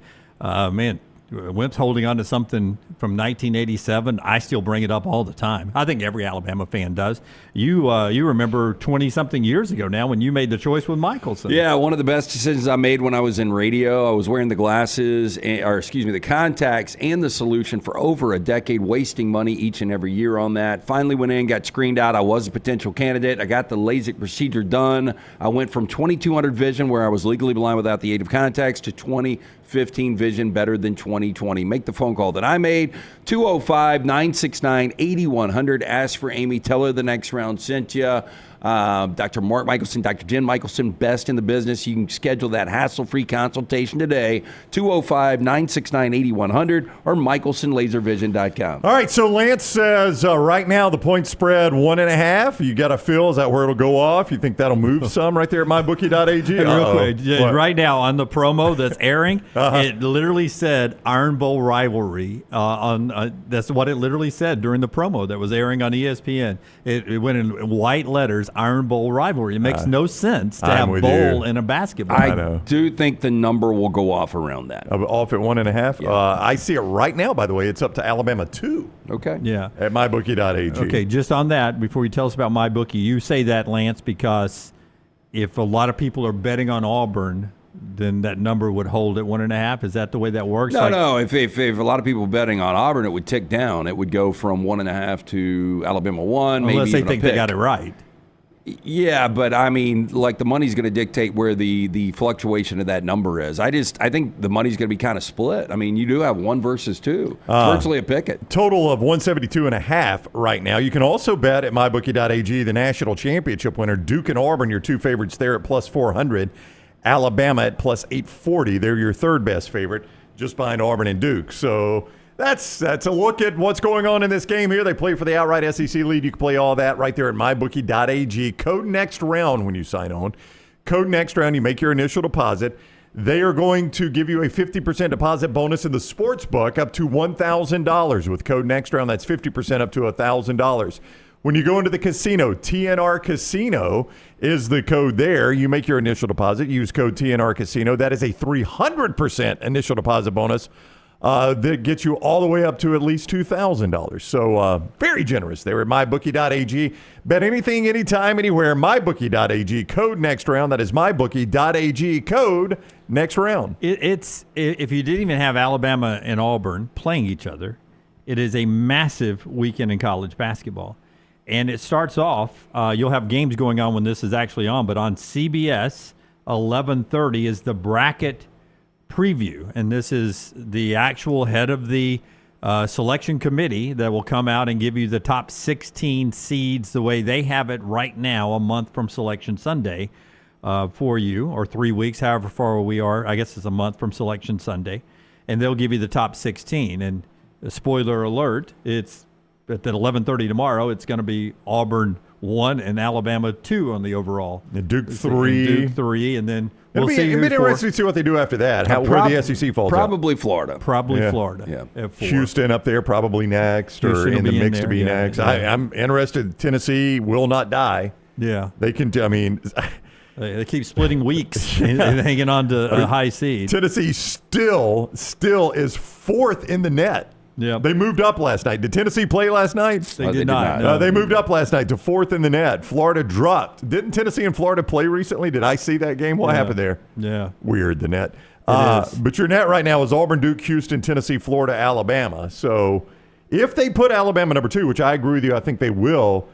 Number 2 overall, Yeah. a 1 seed, A 1 2 seed. overall. Yeah, that goes against their net rankings just a little bit, which the NCAA, I mean, I'm not saying they follow it, 1, 2, 3, 4, 5, 6, but it does contribute heavily to them. That's a great point. I keep What? looking at Palm? at other things, and you're right. That would go against the net if Well, they I mean, go 1-2. That's pretty big against the net to Yeah. go from number 6 to the number 2. But I'm like you. My eyes tell me those are your top 2 seeds, and Duke in there too. But tomorrow, just in the SEC, South Carolina, who hasn't won a game yet, they're at Florida. Florida had to battle back from double digits down to win that game in Columbia. Probably won't be great tomorrow. But 15 Kentucky is on the road at Texas. Texas needs that one Tough bad. game. Yep. Yeah, huge for Texas. Number 22 Mississippi State, who is better than their record indicates, is at number 19 Ole Miss. So you got a little hatred there in that contest. And that was a tomorrow. great game the first time around. Yeah. The Egg Bowl of basketball. I'd never hear that, do you? Yeah, under the radar game tomorrow. Arkansas at Texas A&M in College Station. Boy, that'd be huge for Arkansas. Calipari could use that one. Vandy's at Tennessee tomorrow. Nationally, 16th ranked Wisconsin's at number 7 Purdue. You look at Wisconsin, number 16 in the country. Purdue at number 7, who seemed like they're like Tennessee. They seem to lose a game every week. It seems like. You look at what we have in the SEC, and you think Wisconsin is one of the better teams in the country. Purdue's one of the better teams in the country. It makes the SEC look stronger to me. Yeah, I mean, like tonight, you've got a Big Ten matchup with 2 ranked teams. UCLA's come on a little bit after Mick Cronin called them out, but do you think anybody realizes that Mike Woodson and Indiana are 14th nationally? Whoa, what? Wait, they're not, are they? Yeah, they are. What? He's getting fired. Yeah, I know. Lance, that's not. They're what? 14th. In which poll? I don't know which poll. I don't think they're I don't ranked. think they're ranked. Yeah. Are you sure about that? I thought so. Is that the women's poll? Yeah, maybe I'm wrong. Indiana Maybe women's I'm good. wrong. Maybe I'm wrong. No, he said Mike Woodson's. I mean, he's already. They are 15 and 10. Yeah. Maybe Yeah, I was confusing wins. Okay. Yeah. Yes, that's the reason he's getting fired. Our wins should be our ranking coach. Yeah, he's 6 and 8 in conference. Yeah. Houston and Arizona play each other this weekend. Michigan State and Illinois, another big game on Sunday. Michigan and Ohio State, Creighton and St. John's. Just a massive basketball weekend, including the one going on in Tuscaloosa between number 1 and number 2. And that's the only number up, by the way. Yeah, that's the only one at Saturday. mybookie.ag. 1 versus 2? Yeah. Yeah. Alabama favored by 2 right now on mybookie. So you can get those numbers at mybookie.ag. NFL news. Travis Kelce has been given it's not really a deadline. The Chiefs said they would just like his answer before March 14th. That's when a roster bonus kicks in of an $11.5 million for Travis Kelce. So March 14th, that'd be pretty quick for him to make a decision on whether I'm coming back or if I'm retiring. If you care about the organization and you're going to retire, you want to do it before March 14th. If you care about Travis Kelce's bank account and still want to make the decision later on, there's no rush for you to retire, the bonus? right? Did you say what the bonus is? It's an $11.5 million roster bonus. Yeah, I mean, here's what I would say. I mean, a month is long enough to make a decision on anything, right? Yeah. I mean, I think that's fair lead time. But here's the question. And I think he already knows what he's going to do. Yeah, but I mean, in good conscience, can you take a... All right, yeah, y'all tell me. I mean, how do you feel about this? Like, if I know I'm not going to play, but that was in my contract. If I'm on the roster at $11.5 million, and I have given a lot to this organization, I'd kind of like the $11.5 million. Well, I think you can meet in the middle too. You probably go to them and say, "Yeah, look, I could stay here and get $11.5 million. Let's take 6 and let's take 6 and call it a career. I'm sure. What do you call him? Trav. I'm sure Trav loves the organization and he wants them. He's going to be a fan moving forward, like his brother is for the Eagles. So you don't want to hamstring them, but as you said, it was in the contract, so I'm sure you can work a deal. But it brings up this question: if it's March the 12th, March the 11th, and he hasn't given you an answer yet, do you cut him? Do you trade him? Do you release him? Well, you're not going to trade him. Yeah, you can't trade him because nobody's going to believe he's going to play. I mean, you just have to outright release him to avoid the roster. It would be a roll of the dice. Yeah. And then is he pissed off at that point that he didn't get his money? He decides to sign with somebody for 1 year, make $15 million. Well, the answer to your question would be, if I release him, how much am I on the hook for if he does what Lance just said? It could be more than the $11 million, right? So if I'm on the hook for more than $11 million, if he goes and signs with the Seahawks or somebody. I felt like that was part of the storyline on Jason walking away from the Eagles. Like, I think he wanted to be Eagle for life. He didn't want to play somewhere else. And I think they were going to release him or trade him or whatever they were going to do. And I think that's why he ended up maybe making a very quick decision. It's always so tough to when to walk away, when not to walk away. Well, we'll see what Kelce does. This guy's a Hall of Famer. He's got the rings. I know you don't want to go out losing the game the way they did, but are you willing to put your body through a whole nother year just to try to make that up? And I do think it's a lot easier. Like, you get the feeling now because of all of this coming public that if they would have won on Sunday, that he probably retires. Probably pretty quickly. Yeah, and it's just so difficult for a guy that's won so many championships to go out on a loss like that. Yeah, when he played horribly. This question now, before we get to the top of the hour and we get back to the big Auburn-Alabama basketball game in Tuscaloosa, can a player run his mouth enough in the offseason that you end up, I don't know, falling out of love with him as an owner, as a coach, and you end up wanting to trade him? And maybe as a fan base, you want him gone eventually. CeeDee Lamb continues to talk this offseason. He is very vocal about when people ask about Micah Parsons being traded, this or that. He says, we got to stop this, blah, blah, blah, blah, blah. He defends Dak. He defended so many people. He now says the Philadelphia Eagles, the Philly fan base, is more passionate than the Cowboys fan base. I think he's absolutely correct. Yeah. I know, but should CeeDee Lamb say that? I don't know. No. I mean, they are somewhat paying his salary. That would be my reaction as a Cowboys fan. I'm passionate enough that you're making more than any receiver in the game. Yeah, we're wearing your jersey. I mean, who is buying his jersey? Yeah, exactly. So that would partially be my response to that. But then I also watch games at Dallas because God knows we get them all the time, right? I watch games at Dallas, and I hear a lot of opposing fans in that stadium. Now, I know it's a big stadium, especially for an NFL venue, but how often do you watch games there and the opposing team scores, and it sounds like that team's playing at home? All the time. That is not an intimidating place to go play. Now, go play in Philadelphia. It's different. I don't know how you guys would feel like if there's a Dolphins or a Bucs player or a Rams player, like that would upset me. It would me too. It would bother me. It'd be hard to cheer for him. Yeah. And I'd be willing to give him up in a trade. Well, you guys remember when Todd Gurley was going? Remember Todd Gurley was going to like fashion shows after a loss, and I was getting pissed off. Oh yeah, Lance was. I think Todd Gurley was hurt, and Lance was talking about him on the sidelines, and he's like, "I'm watching the game, and it's hurting me worse than it's hurting Todd Gurley. I feel worse about the loss than Gurley does." He needs to sulk at home like me. All right. More rain tomorrow. If you want to get an early round of golf in, the golf is there for you. Possibility of snow next week. What? It was 29 degrees this morning when I went out to the truck to scrape frost off. Weather is all over the place. The golf is always consistent inside Browning. Always 70 degrees in the golfist. There's never any wind. There's never any rain. All you find, Birmingham's best golf simulators right there, and a great place to go and enjoy a day at a simulated golf course. All the ones you've seen on TV, the ones you've always wanted to play. You've got those right there at the Golfist. Everything I'm about to tell you, you can find it at thegolfist.com, thegolfist.com. Great idea to get out of the office. Have that office meeting off-site at a place that's fun for your employees. The Golfist. Have that party. Bring your own food, bring your own drink, bring your own clubs at the Golfist.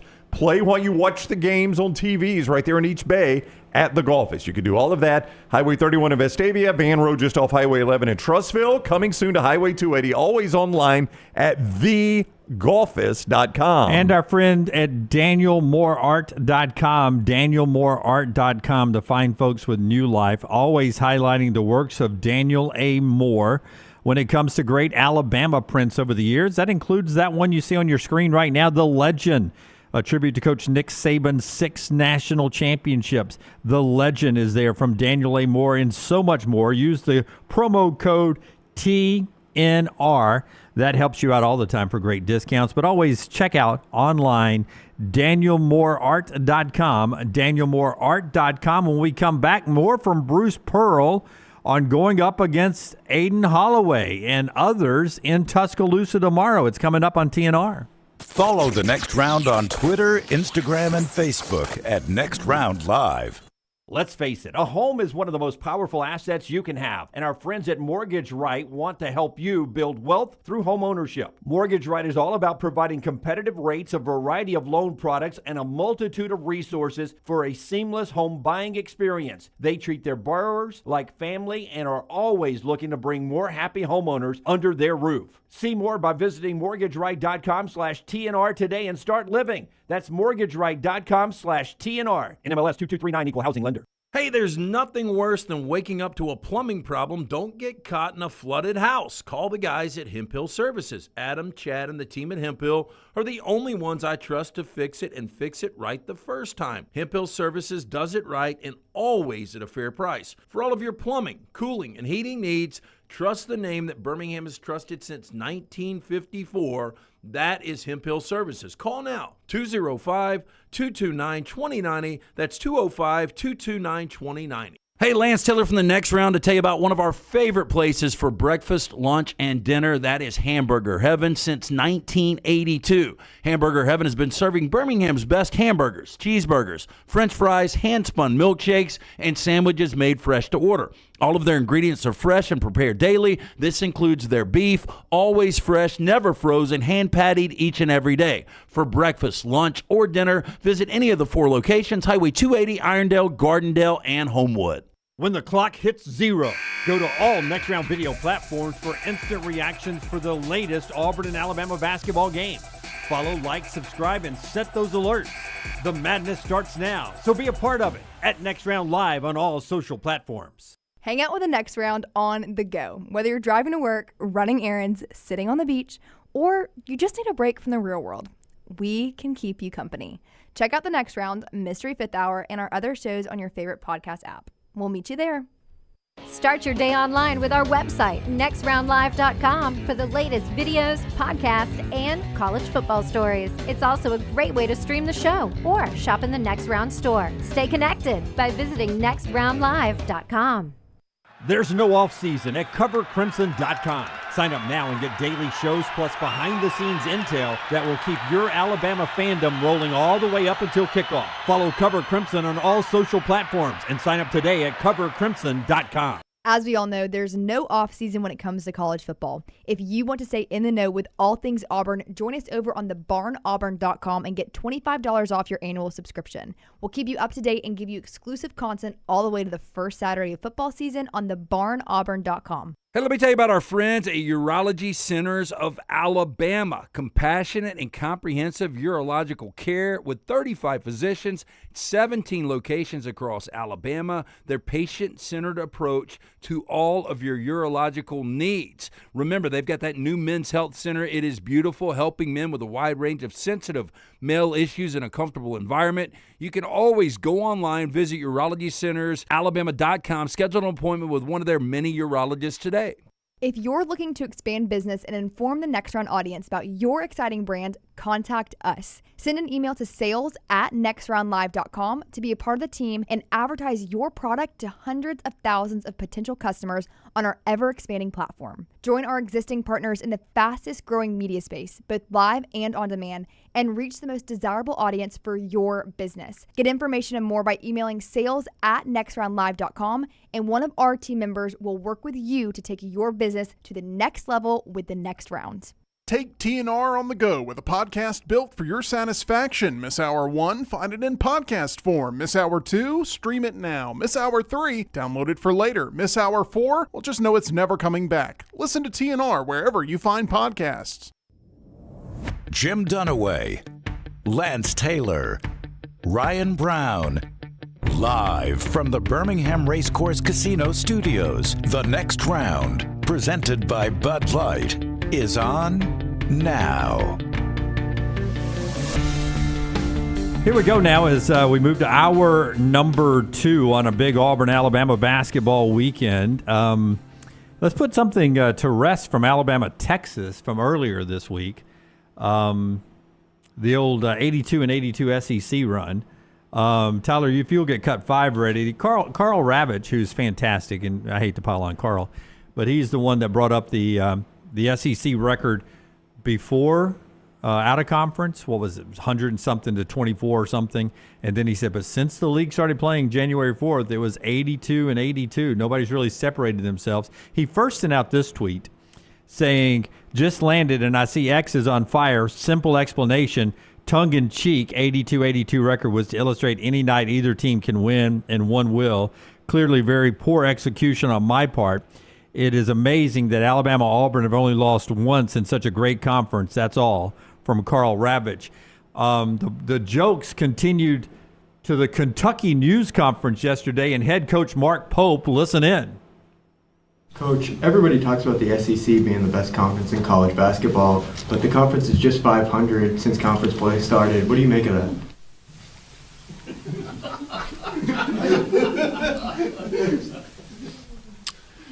I think it's been a really disappointing start to conference play. I feel like we should, I feel like we're not living up to the expectations, just being at 500 as a conference. And I just, I'm kind of looking around at the other programs in the league, but like, guys, we got to pick this up. This is embarrassing. And so we'll find a way. I believe in this league. I think we definitely have an upside, and we're going to work really hard to get there. Karl's a baseball guy. Give him a break. So Karl has come back with this tweet now after Mark Pope yesterday. 4 hours after landing and reading all the responses, it is overwhelming. I will heed the advice of my ex-friends and take the L. My bad, my mistakes. Always appreciate the feedback and grateful for the audience. A bunch of huge games left. Let's enjoy them. Yeah, the tongue-in-cheek was probably a bad play in hindsight there. Just go ahead and take take the beat. Just don't even acknowledge it. Or don't even right? acknowledge it. Either one. Yeah. He is really great at baseball. He does a good job with the basketball, too. He and Jimmy Dykes on usually the biggest game in the SEC on a given night, unless in the midweek. Yeah. Unless now you've got Jay Billis and the crew doing so many of the SEC games because of how good the league has become. Yeah. I never remember the other guy.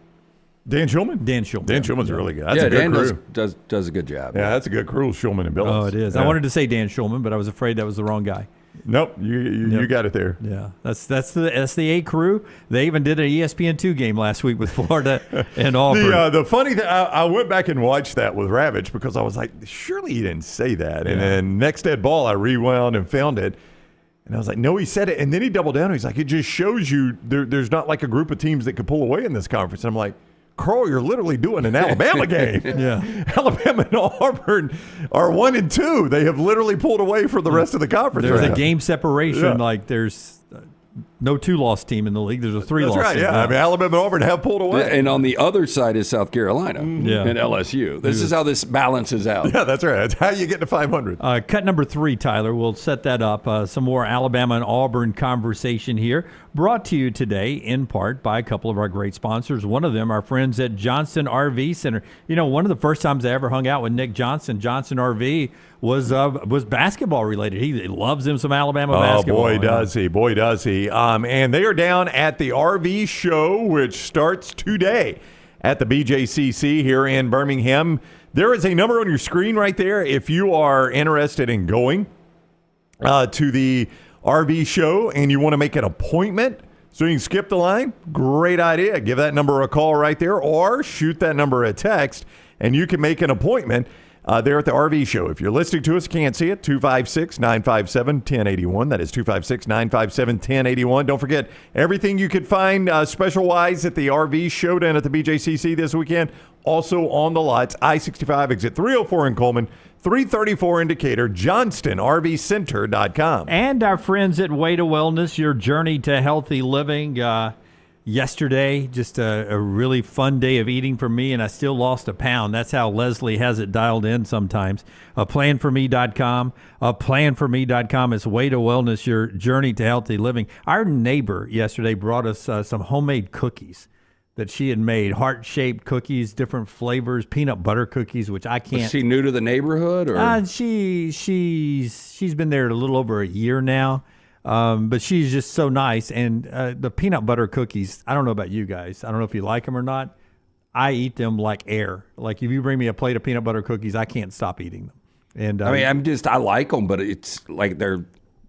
I just don't come across. You don't like peanut butter. I don't really care for peanut butter. I just don't come across them a lot. Maggie likes them soft. These were a little crunchy, and I had the best Diet Coke and 9 peanut butter cookies ever. Wait, 9? 9 of them. Wait, how big are they? They were about like this. Dunaway. You're just now growing back into some of these shirts. Dude, you are the Mariah Carey of media. Like the fluctuation of like 30 pounds here and there. I lost a pound yesterday thanks to our friends at Way to Wellness. No contracts, no sign-up fee, and your first consultation is free. No sign-up fees, first consultation is free. Leslie and her board-certified team can take care of you. Meal replacements, protein bars, which I use to stay full throughout the day.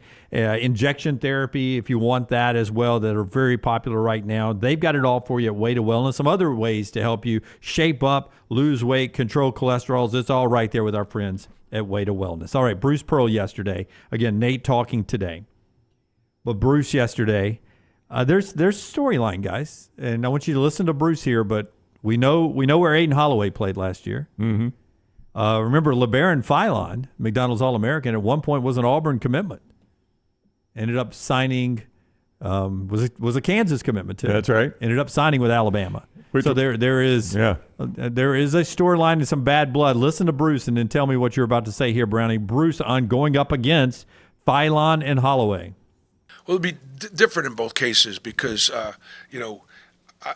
we were the first to offer Labaron when he was younger and, thought he was going to be a great player. We had a great relationship and I think we offered him a scholarship. I think for a while he has accepted a scholarship and then what do you call that when they don't take it?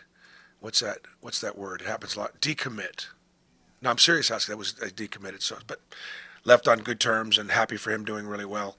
And then, Aden was a very popular player on our team. I mean, he's got great friends on our locker room, and I'm sure that's going to be, different.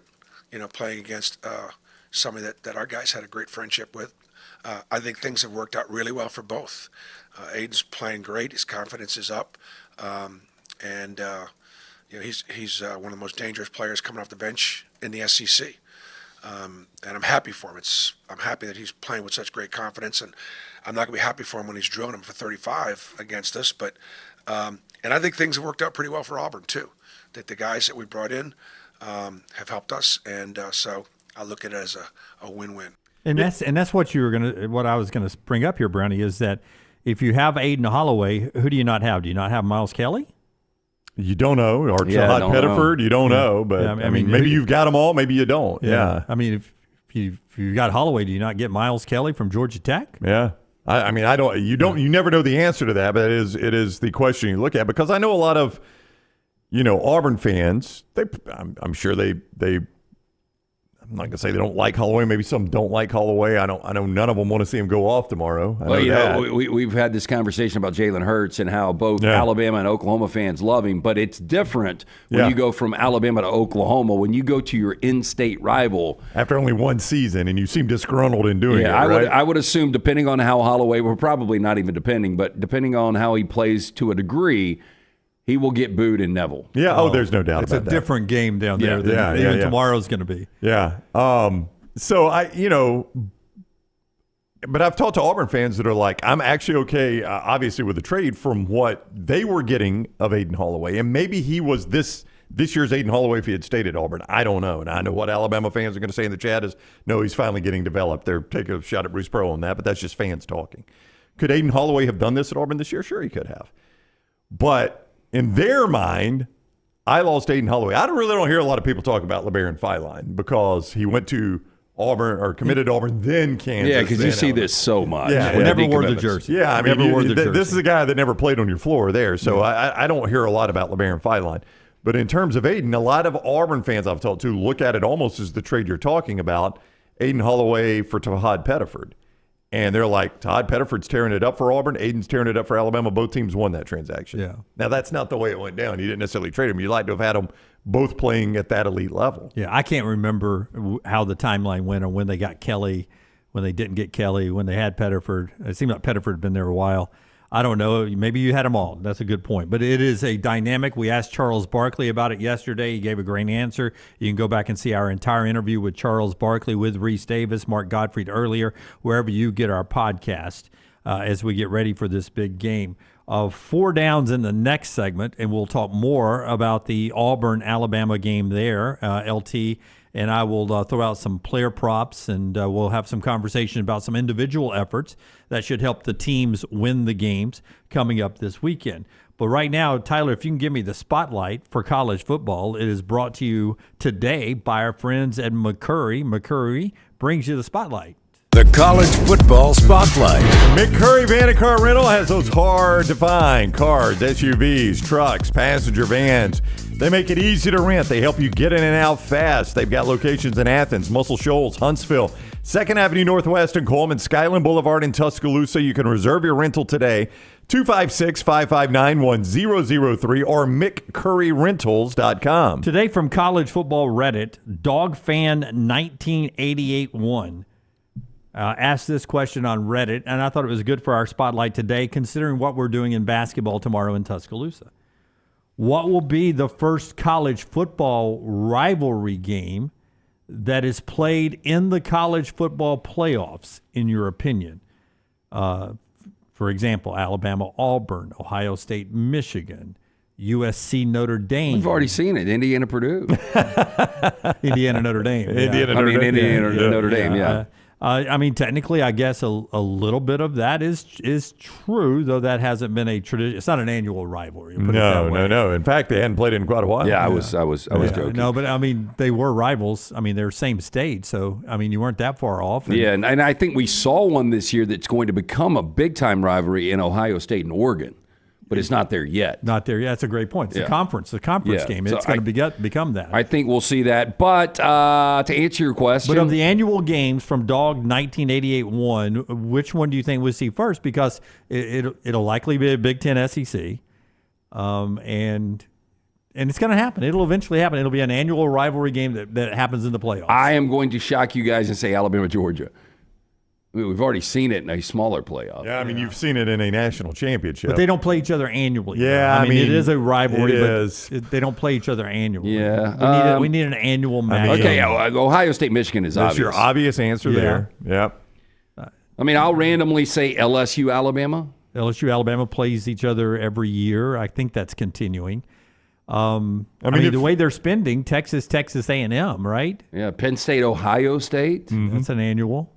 Alabama, Tennessee, Florida, Georgia. I mean, if Napier does what some think he could possibly do, being given this second life at Florida this year, I do think they sneak in. If we were doing Family Feud, I do think Ohio State, Michigan would be the number one. That's your number one answer. Well, let's do this. What is the most likely this year? Because I'll tell you what could be one this year, which is crazy, is Clemson and South Carolina.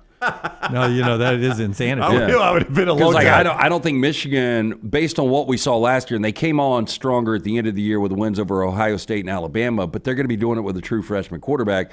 Find it hard to believe they'll be there this year.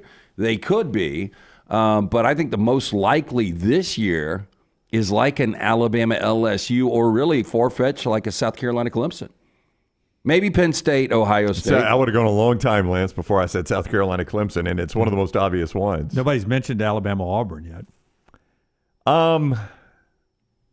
just historically, and maybe with all these historically, you could shoot it down. But is it because Auburn's a basketball school now? Is that why? Oh, by the way, I set you up. You did set me up on this. By the way, so we had our lunch with our friends from Anheuser-Busch yesterday. And if you remember back in football season, we showed you the Alabama football can they did. And they were laughing. They were like, Lance, was making the argument the other day, Auburn is a basketball school. We've got our commemorative Auburn can out. I'm not setting a joke up here. This looks like yeah. This is just backing up what I said, right? Yeah. It is a commemorative basketball Bud Light can.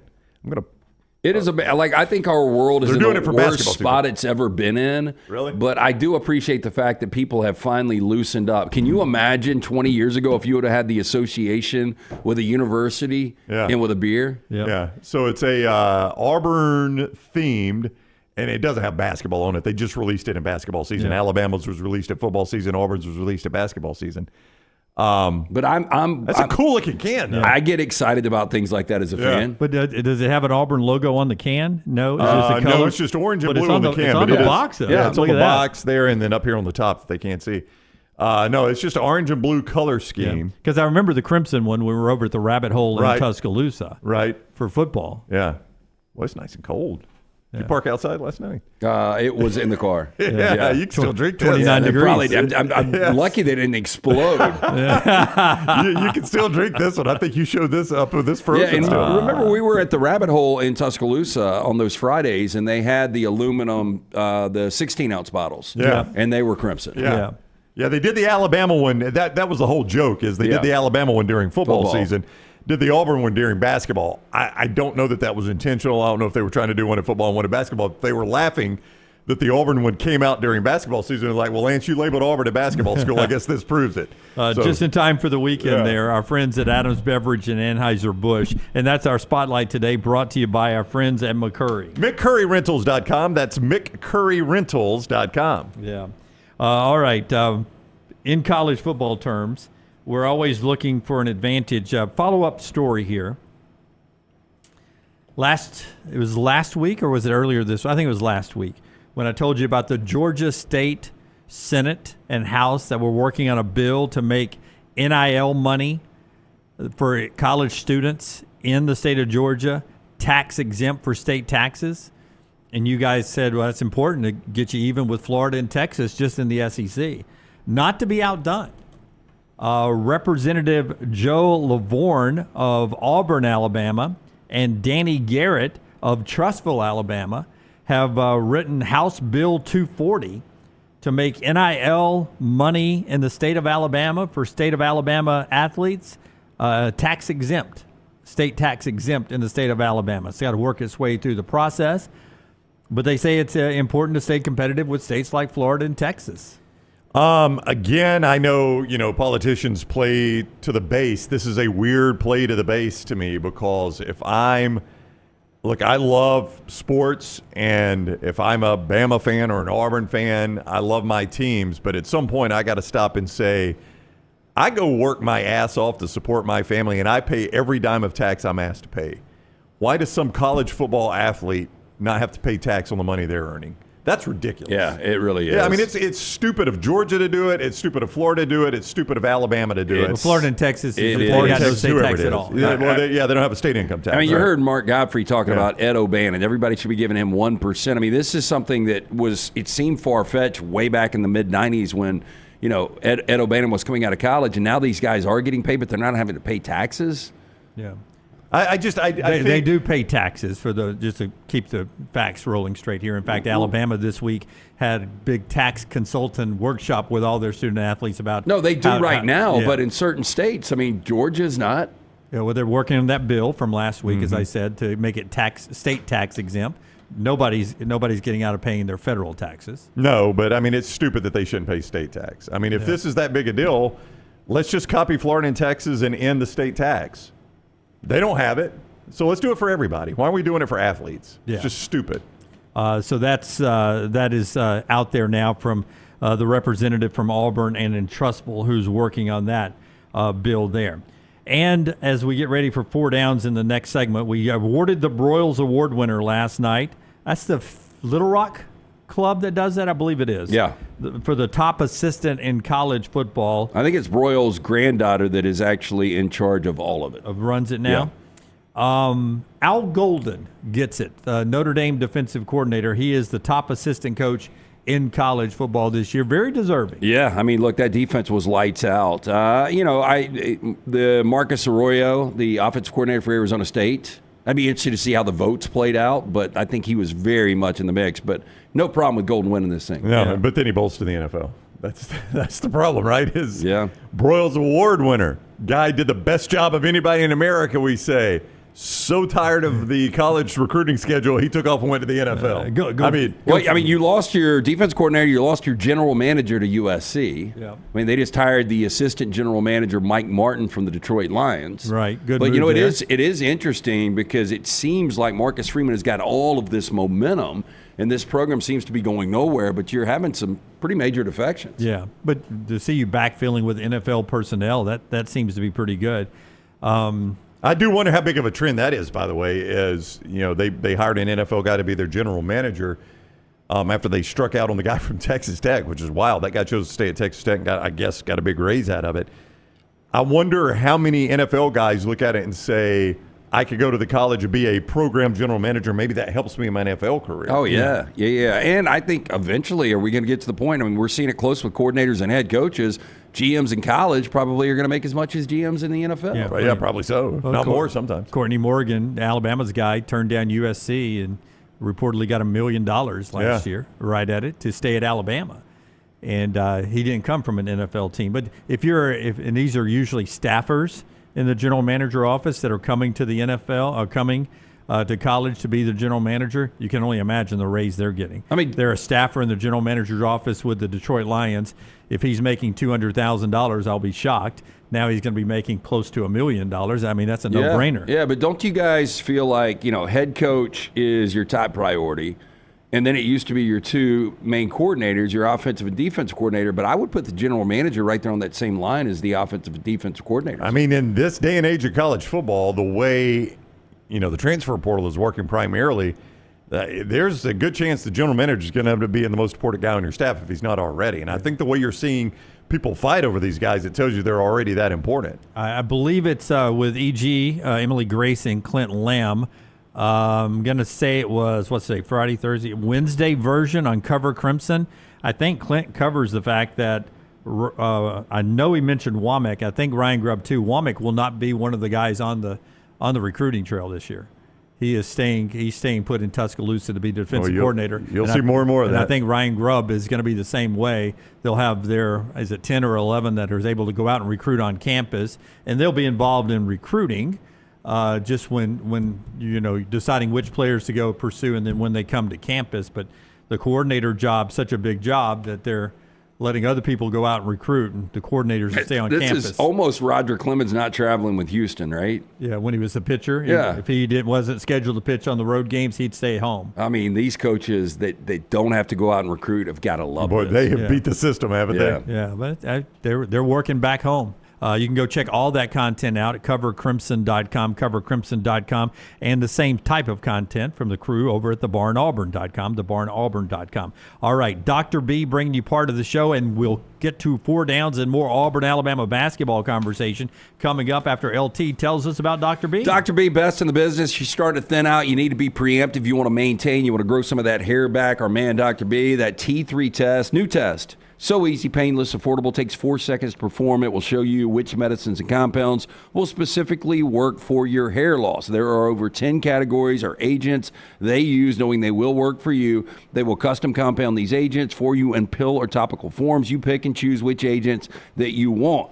Men and women are ordering Hims and products online. Don't even know if they work. Stop wasting your time on money and critical time while you're losing your hair on treatments that aren't working for you. Call Dr. B. Find out what will work. Call that great staff today. Tell them the next round sent you. Schedule that consultation. 205-319-0316. That's 205-319-0316 or t3hair.net. Follow LT on Twitter at TheLanceTaylor. If renting is putting a dent in your bank account, here's your sign from the universe that it's time to buy a new home. And who better to help you through the ins and outs of home buying than our friends at Mortgage Right. With Mortgage Right, you don't have to worry about becoming a short notice mortgage expert because they do all the heavy lifting for you. They're trusted mortgage professionals, and they'll help you choose the right mortgage option and stand by your side every step of the way. Visit mortgageright.com/TNR to buy before renting runs you dry. That's mortgageright.com/TNR. NMLS 2239, Equal Housing Lender. Make Valentine's Day special with our friends at the New York Butcher Shops. Right now, their Valentine's Day special, you get 2 certified Angus prime beef choice fillets, 2 twice-baked potatoes, fresh salad for 2, and yeast rolls. The choice, $59.99. The prime, $74.99. Available for pickup right before Valentine's Day. 2 locations. The New York Butcher Shop, Cahaba Heights, 205-970-7300. The location in Greystone, Highway 119, 205-703-8825. This Valentine's Day, make it rare quality, well-done service, the New York Butcher Shop. Just because you've quit going to the gym, it doesn't mean that you have to quit gym altogether. Dunaway, that is. With our Next Round podcasts open 24/7, 365, you can access gym anytime you'd like. While you may have done away with your treadmill routine, our version of Dunaway is standing by, ready to get you back to your absolute best. Find all that lovely Jimmy D-led content on Spotify, Apple Podcasts, Google Podcasts, and in the podcast section of nextroundlive.com. This message is sponsored by Jimmy Crypto Inc. and Jimmy Crypto for President. By now, you guys know how I feel about my fashion. However, did you know that I care about your fashion choices? Cargo shorts are out, flip-flops are only appropriate on the boat, and please throw away that stained t-shirt from college. You may be thinking, EG, that's all I own. What do I do? Here's what you do. Go to nextround.store and fill your cart with a wardrobe that is approved by me. Stock up on logo t-shirts, hoodies for football season, and hats for every day of the week. Trust me on this one and head over to nextround.store to get stocked up for this season. Looking to expand your business? Let the Next Round help you. Contact us, sales@nextroundlive.com, and be part of the team. Advertise your product to hundreds of thousands of potential customers on our ever-expanding platforms. The Next Round can take your business to the next level. Join our existing partners in the fastest-growing media space, both live and on demand, while reaching the most desirable audience for your business. Get more information by emailing sales@nextroundlive.com, and one of our team members will work with you to build a plan to take your business to the next level using the Next Round. Happy football season. At the Next Round, we strive to make our loyal listeners feel like they're a part of the action all season long. My name is Emily Grace McWhorter, and I do that by bringing you along for any given Saturday in Auburn or Tuscaloosa. From pregame warm-ups, touchdowns that make you feel a part of the play, and everything in between, our goal is to make you feel like you're inside Bryant Denny or Jordan Hare. Follow along on our social media at Next Round Live on Instagram, X, and Facebook. Also, check out thebarnauburn.com and covercrimson.com while you're at it. Here's to fall Saturdays. Follow Next Round Live on Twitter, Instagram, Facebook, and YouTube. The social media team at Next Round Live is dedicated to giving you daily news conferences and practice video from UAB, Alabama, Auburn, and around college football. Follow and compare to the sites you used to visit. You'll also get the latest highlights and news from the Next Round Daily Show. Turn on the notifications so you don't miss a thing. Next Round Live on Twitter, Instagram, Facebook, and YouTube. See more at nextroundlive.com. Start your day online with our website, nextroundlive.com, for the latest videos, podcasts, and college football stories. It's also a great way to stream the show or shop in the Next Round store. Stay connected by visiting nextroundlive.com. Hang out with the Next Round on the go. Whether you're driving to work, running errands, sitting on the beach, or you just need a break from the real world, we can keep you company. Check out the Next Round, Mystery Fifth Hour, and our other shows on your favorite podcast app. We'll meet you there.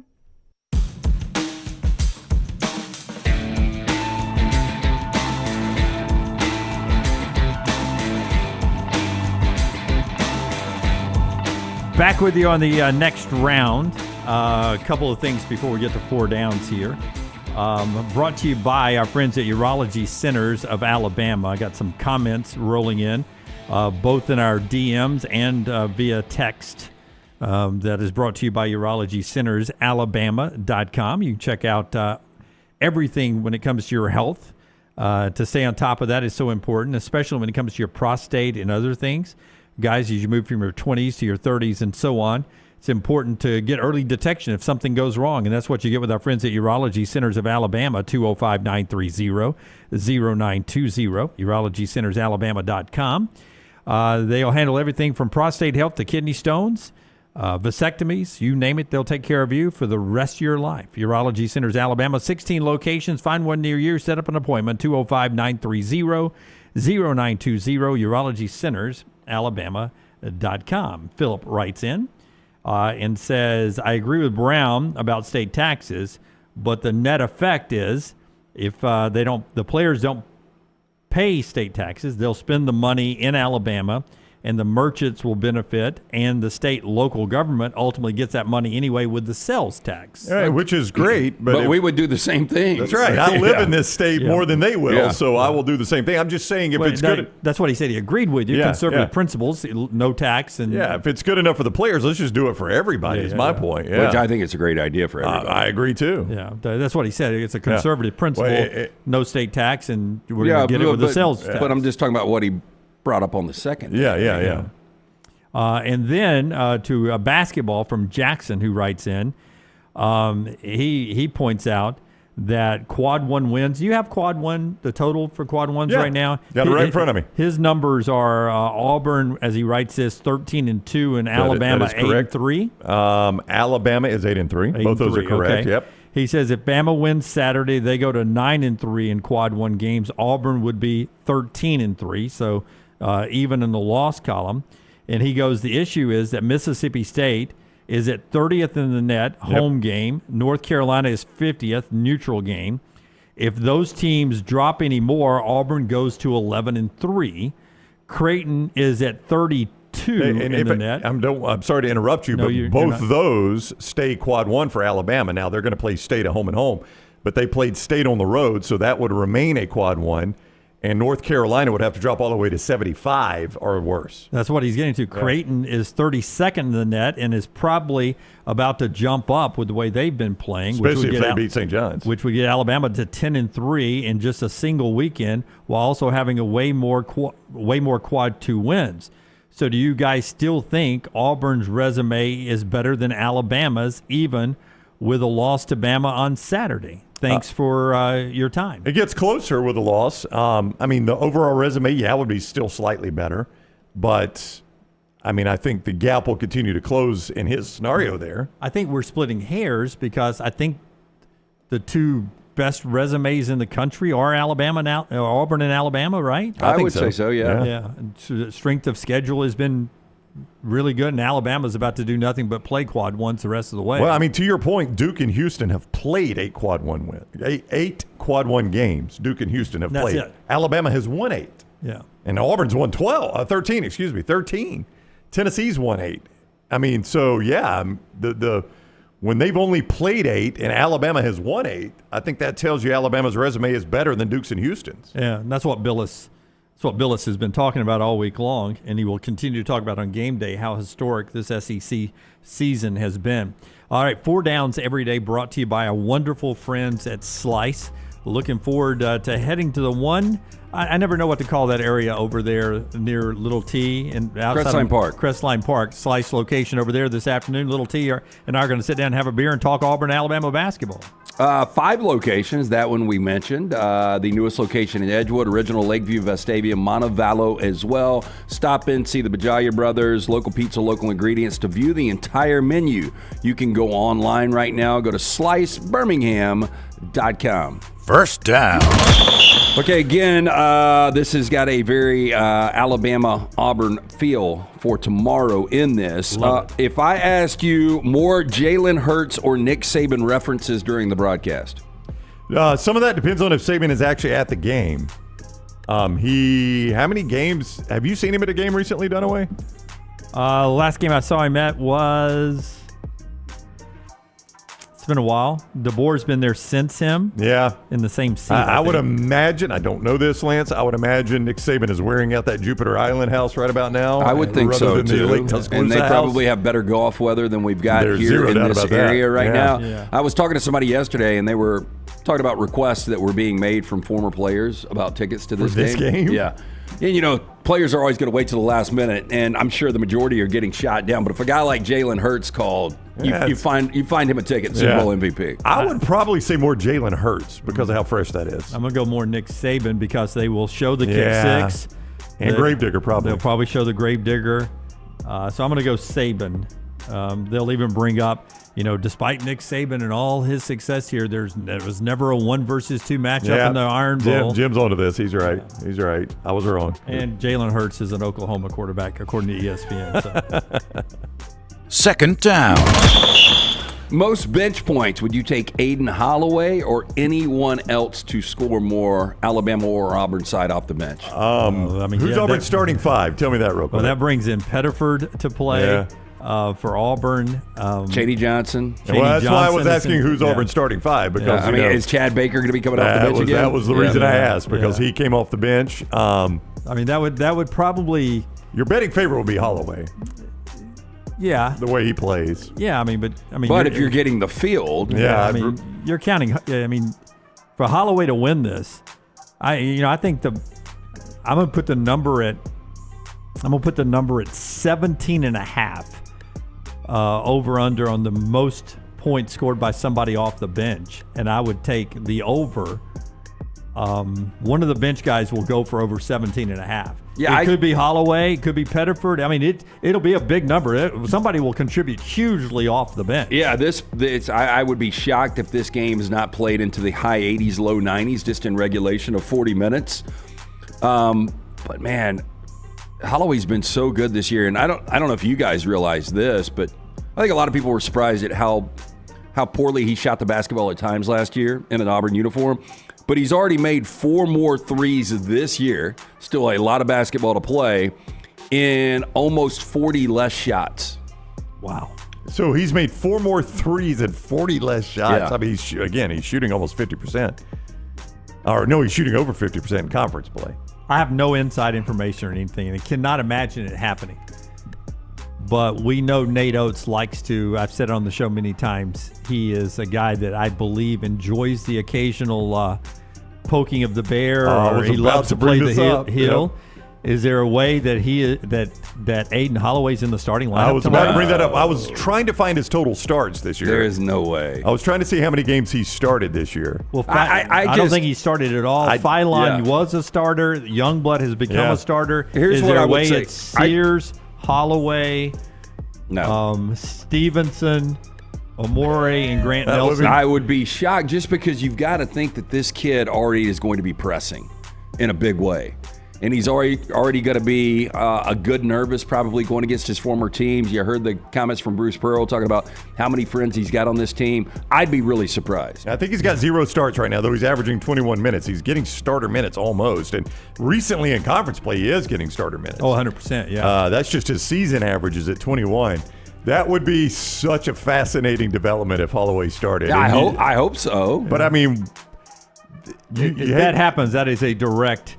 there's no doubt. That hasn't started all year, and all of a sudden you start him? Holloway starting. Yeah, but to play mind games and yet run the risk, he is so comfortable in that role coming off the bench. Can you imagine if you started him, he went 1 of 11 behind the arc, you lose the game by double digits. Yeah, it'd feel dumb. It would be such a major talking point moving forward. I do think, though, you'll be there. Little T will be there. EG going too? EG in? I don't think so. Oh, no, just you and Little T.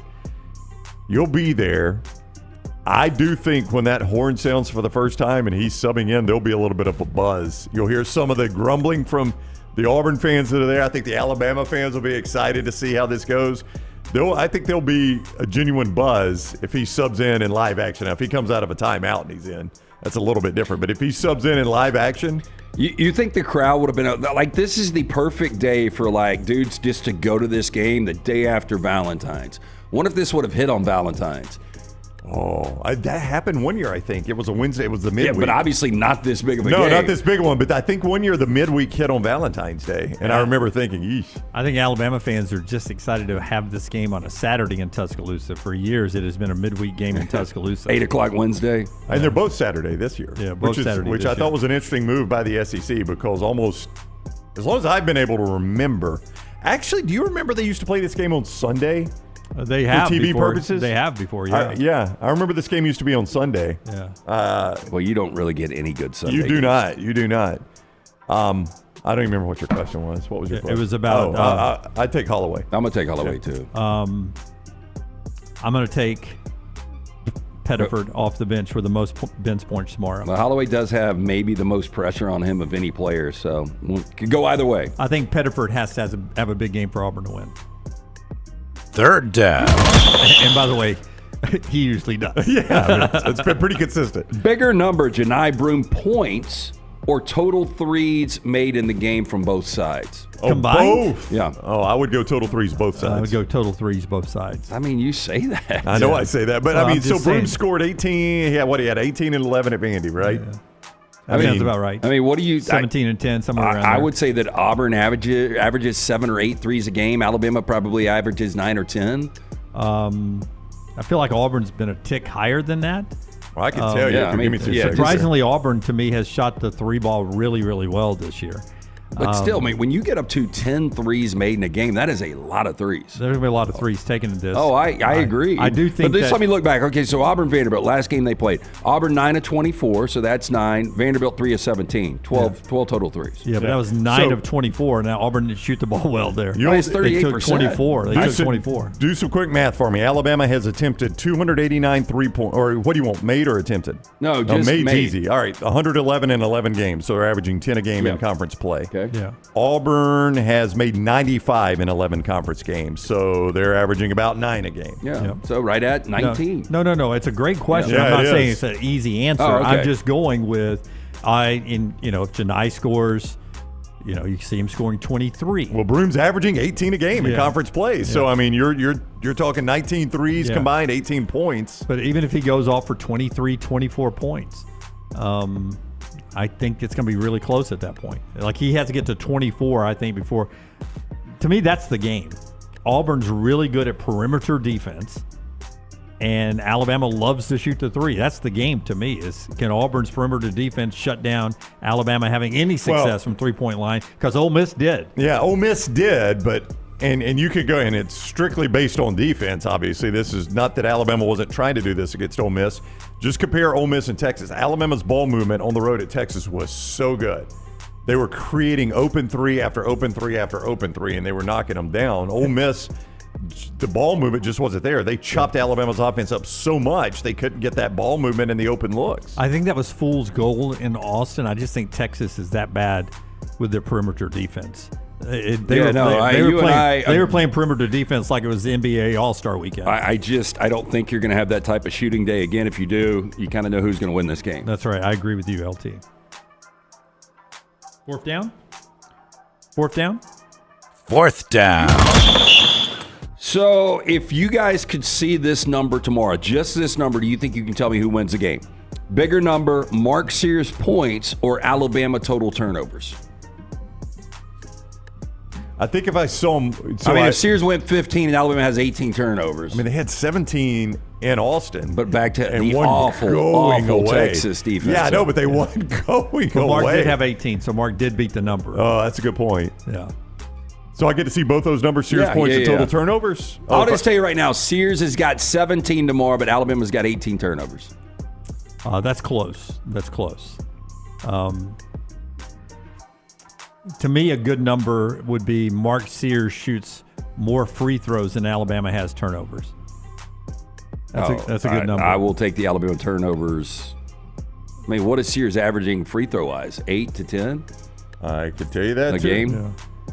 I feel like if Sears gets to the line 12, 14 times, and Alabama keeps the turnovers at 12 or under, that's a winning combination. Sears has shot 62 free throws in 11 conference games. So about he's 6 a game. Really, 5.5 I a would game. have guessed more than that, wouldn't you? Me too. That is... They're turning it over a lot more than that. Or is that made? That could be made. Well, maiden attempt is going to be pretty close with Yeah, that it is guy. going to be pretty close. I think that is made, actually, the way the SEC does it. Yeah, I think if Sears has more points than Alabama has turnovers, I like the win. So Sears averages 17 and a half.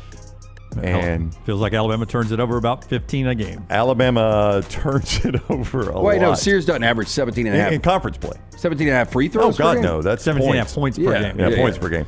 Yeah, I'm just talking about back to his free throws. Yeah, to Alabama's turnovers. turning it over 14 times a game in conference play. Actually, not worse than the conference. LSU's actually slightly worse, believe it or not. Well, there's a reason they got one conference win.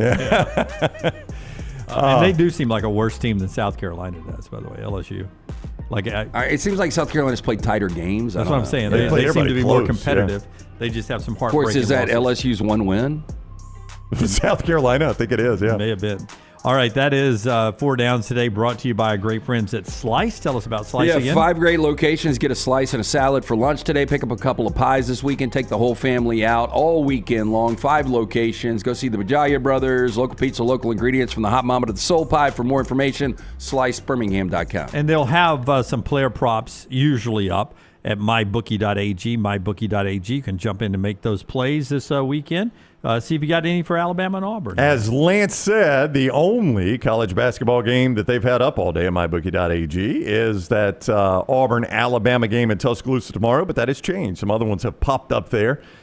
Texas A&M, an 8-point home favorite over Arkansas. Tennessee, a 13-point home favorite over Vanderbilt. But that Bama line remains at 2. Alabama, a 2-point favorite with a total of 172.5. You can play all those games at mybookie.ag. Code NEXTROUND when you sign on at mybookie.ag in the sports book. That is going to get you a 50% bonus up to $1,000. So when you make your initial deposit and use code NEXTROUND, 50% bonus up to $1,000. If you want to play the casino, so many of you like the casino, well, good news. When you make your initial deposit in the casino and use code TNR Casino, that is a 300% deposit bonus.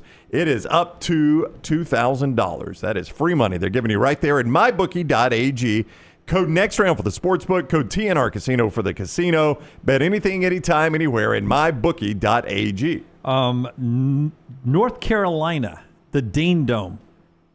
That's been built in my lifetime. Been built in y'all's lifetime. Yeah, so Carmichael Arena, I think their last year. Dunaway asked me, I said, I thought 88 was Dean Dome. I think it was. I think 86, 87 was the last year of Carmichael where they used to actually flip the score. That's what I remember. Yeah, on the floor, on the baseline. Yeah, right there in the corner, right? Yeah, they would have the guy. I think you're right, Brown. I think it was 88. The Dean E. Smith Center, which, by the way, was built for $33 million. Different world back then, wasn't it? I mean, that's a big arena for $33 million. Yeah. I don't know what you could build for $33 million right now. Opened in they broke ground in 82. They opened in 1986, January of 1986. So we were off by a couple years. 1986. North Carolina now looking at building a new facility for basketball in Chapel Hill. Tell me what sport's important. I mean, it has been 40 years. That is an old building, yeah. It's going to be a 12-minute drive from campus. This is from Grant Hughes. North Carolina leading towards the off-campus Carolina North location for a new basketball arena. Won't affect the attendance, but I hate that. I think it'll affect the student attendance, don't you? The new location is a 12-minute drive from the Dean Dome and a 36-minute walk from He's Not Here. Is that a famous strip bar? He's Not Here? I have never what do you play into that title? He's Not Here. Well, we're looking it up right now, my friend. To me, it's going to be, hey, is Michael Jordan here? He's not here. Is that where you go to have an affair? I don't know. Wow. He's not here.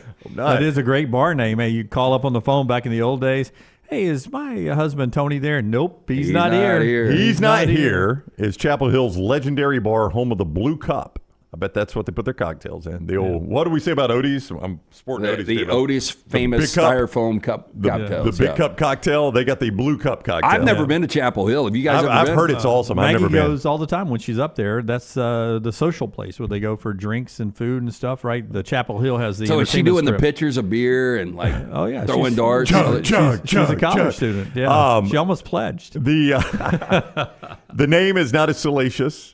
The original owner always avoided phone calls, so it was always repeated the phrase, he's not here. So they just started calling it, he's not here. I don't know what the original name was. I like that bar name, he's not here. Yeah, she's not here. You wouldn't get a lot of co-eds, right? Yeah. No, disappearing in the back. So there you go. He's not here as a bar, and it's 36 minutes the walk from that bar. That's a haul. From that bar. Yeah, but an average walking pace, that's what, 2 miles? Yeah, I mean, that's a long way to walk. Imagine walking 36 minutes to watch this North Carolina team. There's a look at He's Not Here. It is cold. It is a cool bar.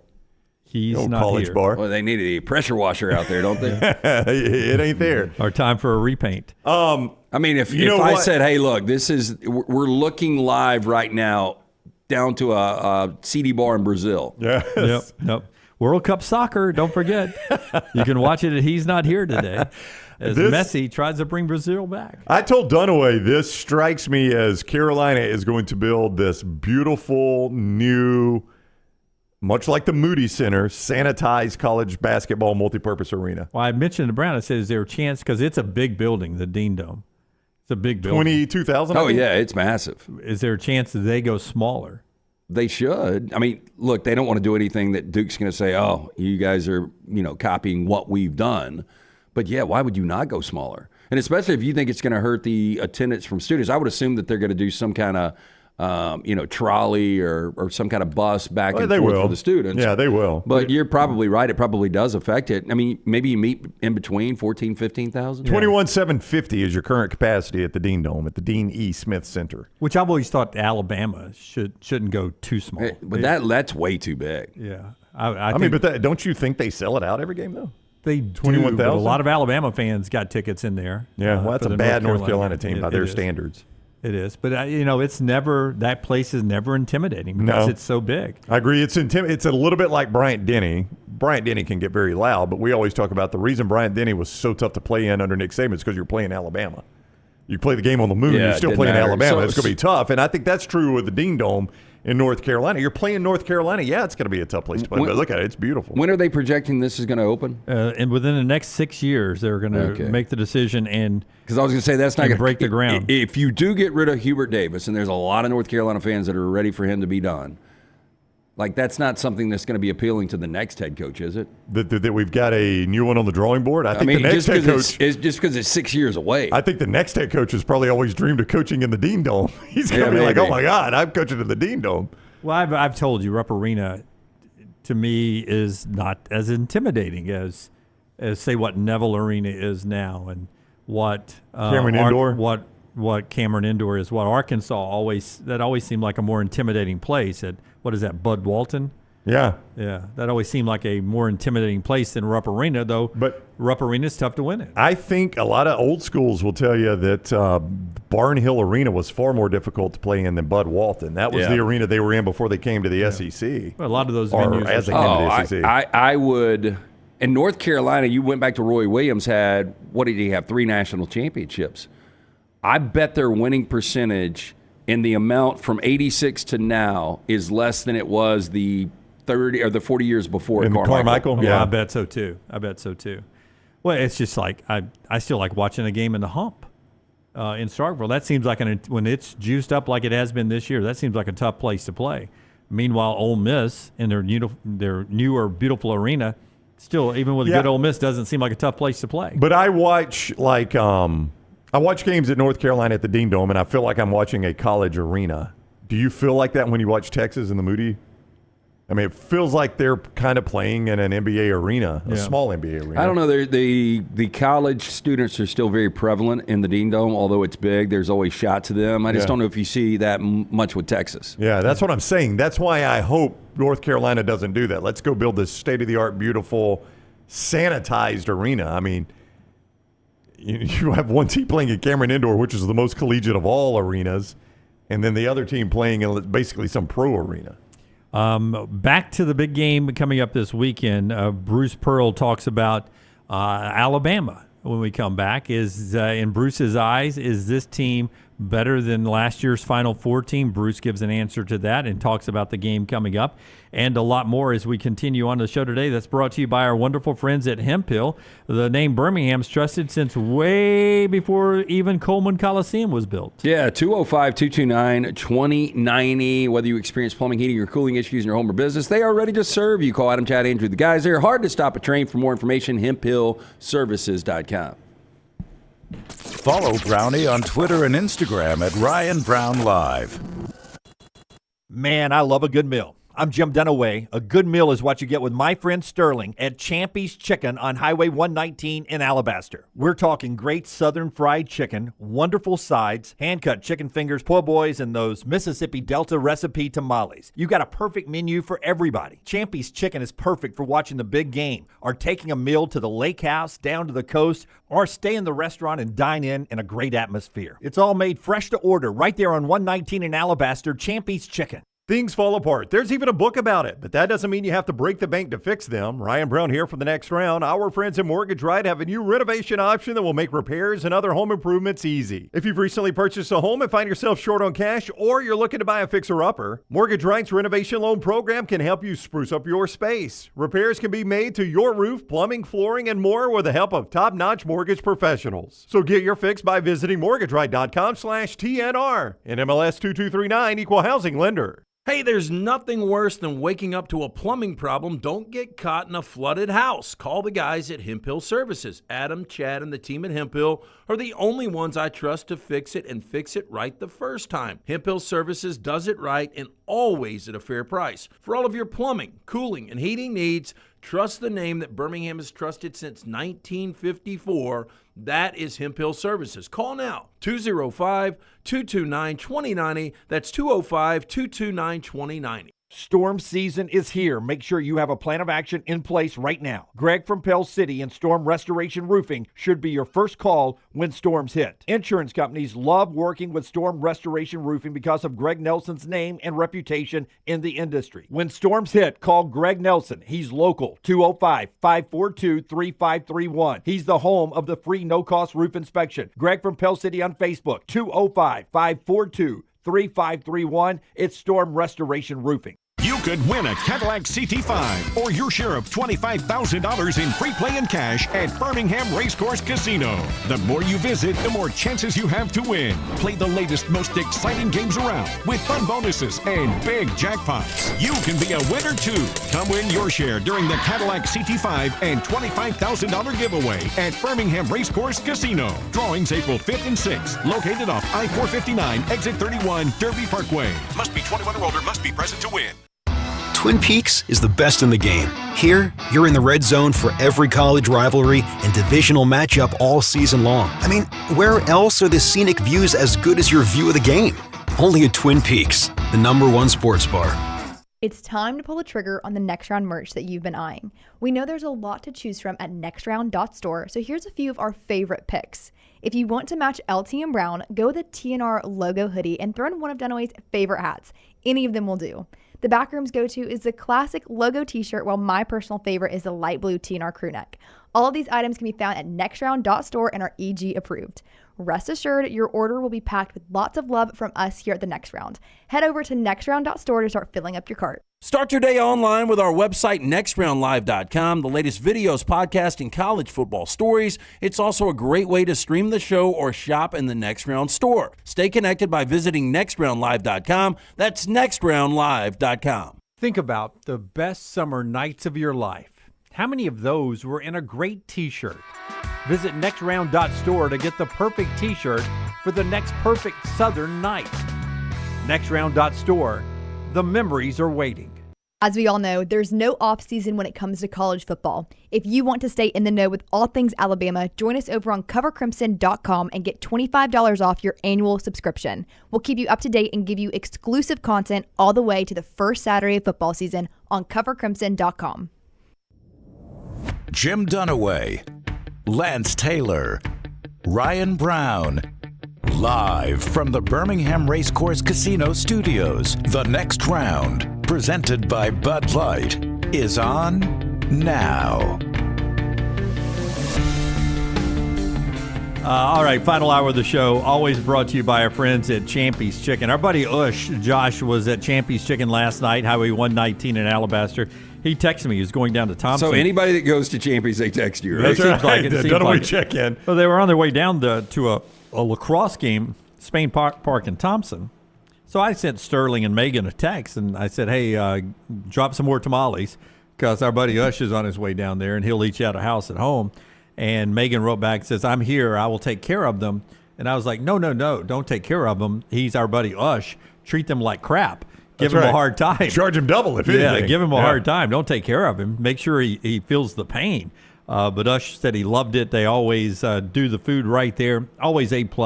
Brined overnight, cooked to order fried chicken, those Mississippi Delta recipe tamales, and so much more.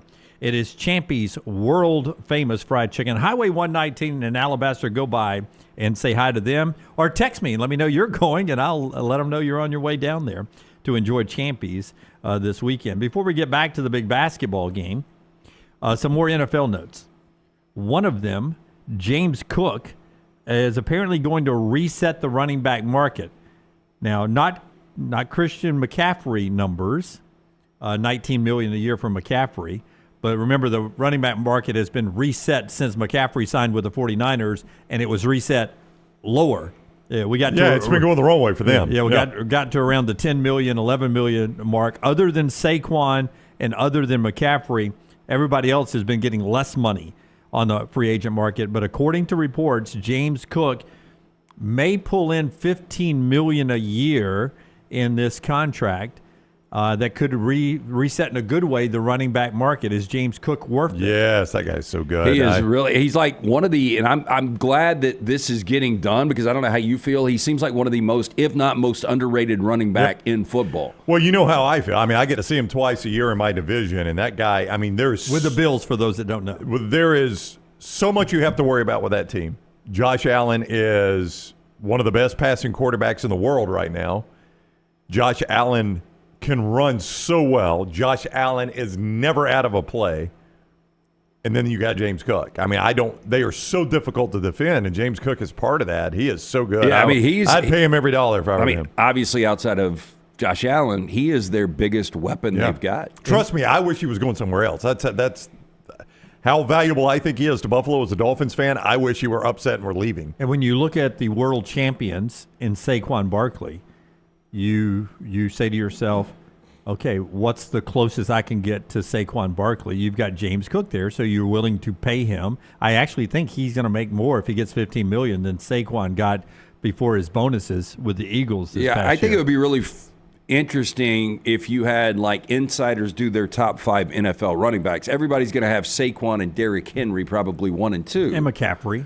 Yeah, McCaffrey, he's always out of sight, out of mind because he seems to be hurt all the time. Right. But, yeah, McCaffrey, when healthy, would definitely be in the top 3. But then it gets interesting. I think James Cook should be in the top 5. Didn't really score a lot of touchdowns until this year, but man, I mean, his quarterback takes away a lot of rushing touchdowns from him in the red zone. Hey, I love my guy Bucky Irving. I'd put him in the conversation. I think that guy's gonna be a star. I mean, again, it always comes back to the Rams, but Kyron Williams was 2nd rushing yards 2 years ago. He was fantastic this year. I think he's a top 5 guy. Isn't it funny how quick the running back came back thanks to Saquon Barkley? Yeah. Like everybody used to always say, "Oh, you can do running back by committee," and the Chiefs kind of did that. Yeah, well, the Chiefs had Rashee Rice, and they had Clyde Edwards-Helaire. And I thought Pacheco was going to be really good after last year, and then Kareem Hunt comes back. Yeah, I mean, they've done it by committee, and they've been fine. But then you get a guy like Saquon Barkley, I'm telling and you, they ride him to the Super Bowl. With Saquon having such an impact, the Cowboys are going to draft Ashton Genty. You think so? I do.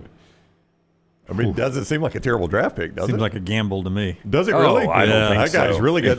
If you remember, he will be the best running back in the NFL if he stays healthy. I don't know if you remember this, but back in football season, you said, what NFL running back would you compare Genty to? And I actually mentioned James Cook. Now, I think he's faster than James Cook, but I see a lot of similarity between those two. Before we get back to the basketball, if you had to, I don't think anybody would trade their quarterback on the panel here. I would even keep Baker over this question I'm about to ask. Even the injured Tua Tagovailoa, you would keep him. I know you'd keep Stafford. But if you had to have a quarterback, and it had to be one of these two guys, would you rather have Russell Wilson or Aaron Rodgers for next year? Who would you rather have? Well, I brought this up yesterday, and I think I would stay with Russell Wilson, I think. Over Aaron Rodgers because he's looked better more recently than Aaron has? You think Aaron is done? I thought Aaron had 1 or 2 good games this year. It seemed like Russell Wilson had a few more when they went on a little run. Yeah. The answer, is neither, but I would think I would lean Russell Wilson. Do you think both of them end up playing this year? Yes. They find a home? Yeah, I think Aaron Rodgers, if this wouldn't have gone so public, and we're looking right now on Get Up, and the question is, what can the rest of the NFL learn from Aaron Rodgers' time with the Jets? If this breakup would have been off record, like if Aaron Rodgers, if they could have kept it quiet, hey, we really don't want you back, I could see him retiring. Because this is such a public dismissal of his talent and the great career that he had, I think he's got to come back and try to show that he wasn't this bad. Ian Rappaport, by the way, reporting yesterday, NFL Network, that it was only a request for him to stop doing the Pat McAfee show. It wasn't a demand. It wasn't a deal breaker.